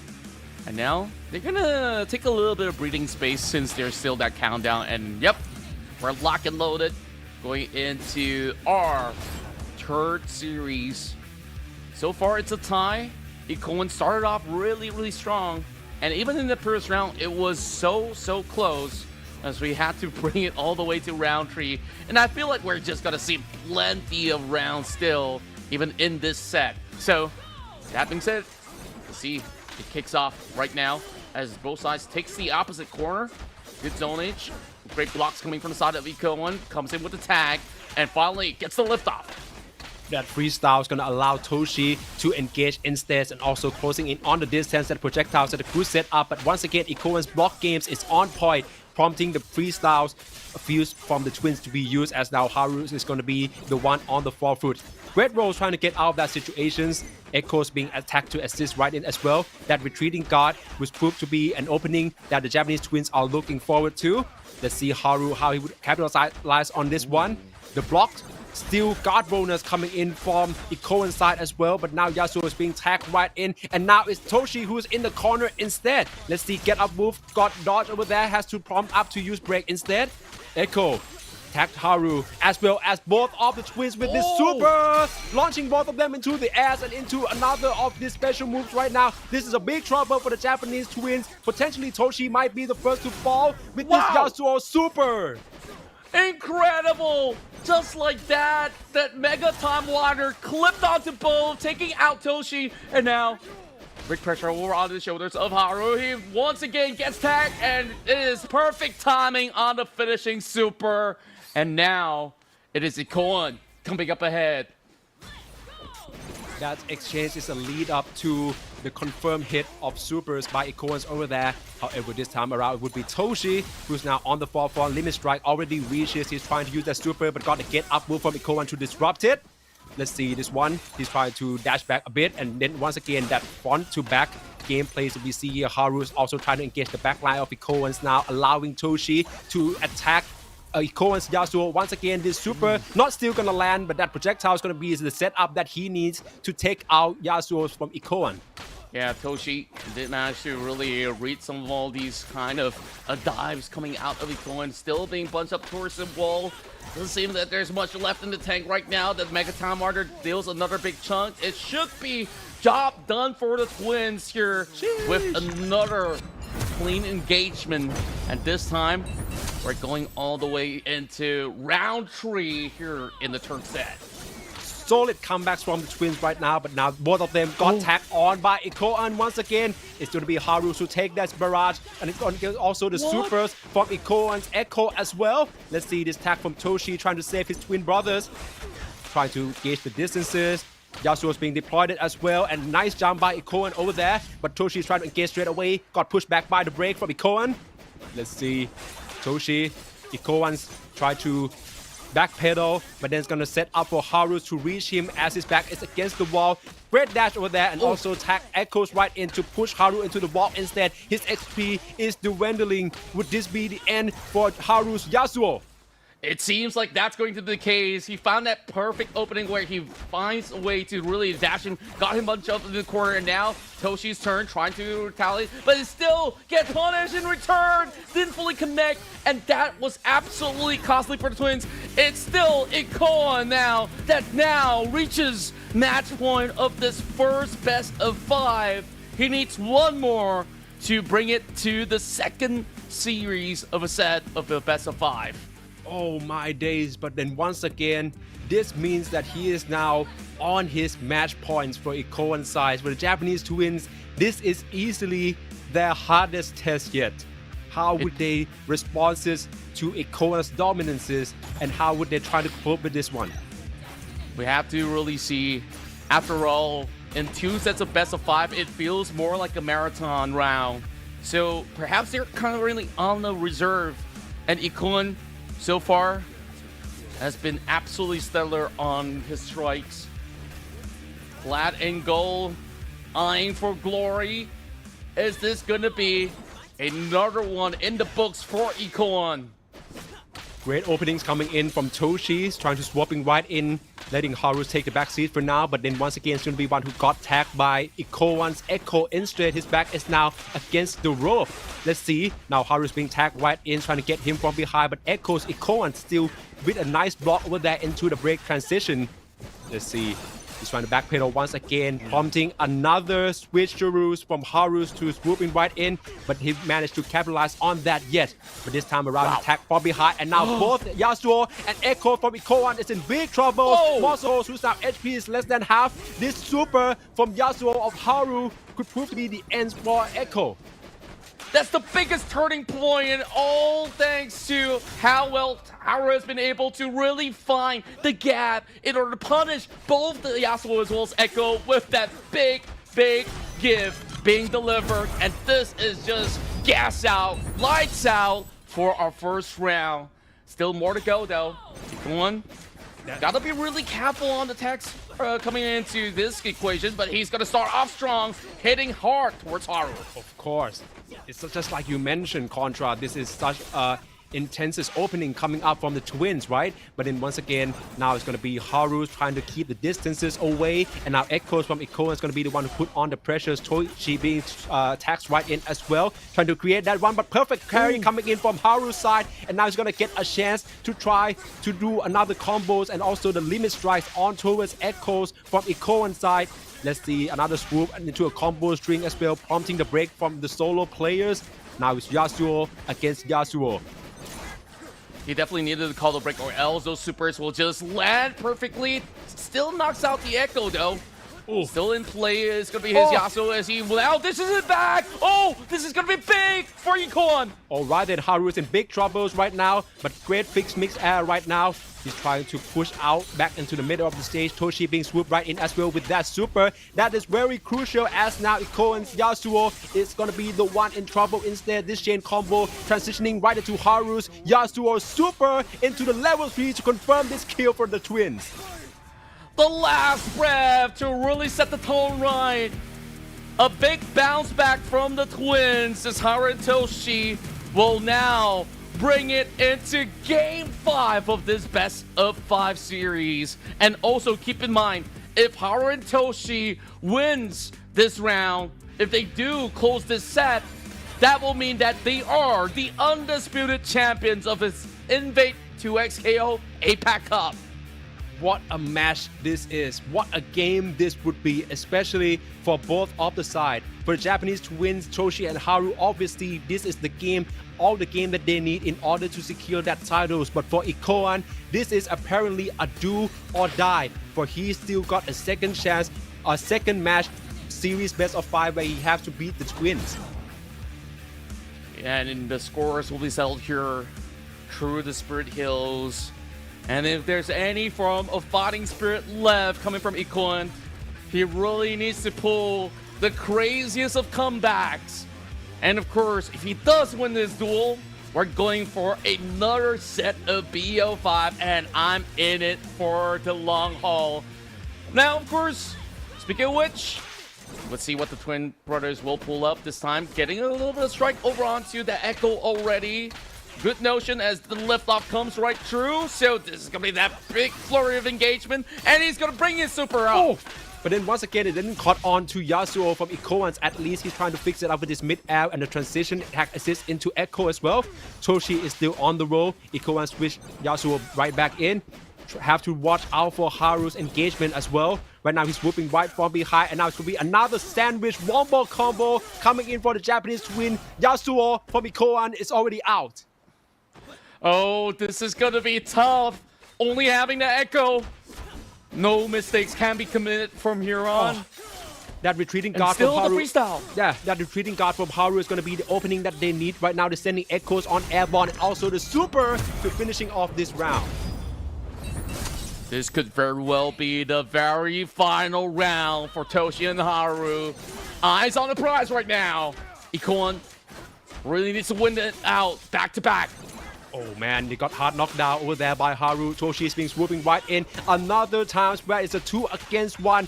Echo supers from Toshi is going to cut onto it, prompting Ikoan to use break straight away. His Echo is trying to equal out the odds straight away with this another big conversions, trying to push Toshi's to the ground. And then we got also the push block coming right in as well.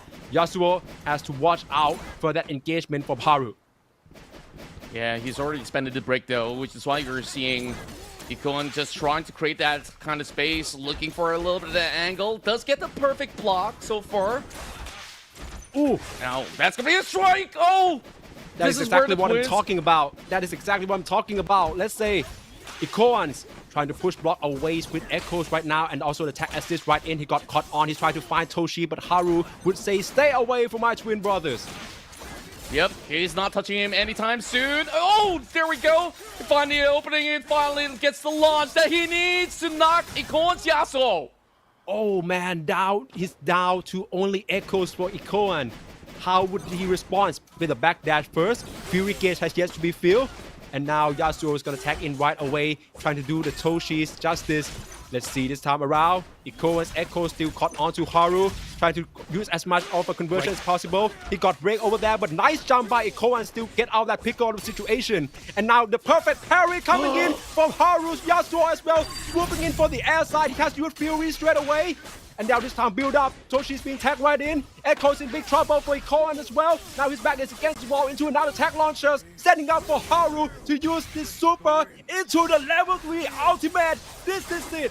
The local legends, the Japanese twins, makes it as the champions of INVATE 2XKO APAC Cup.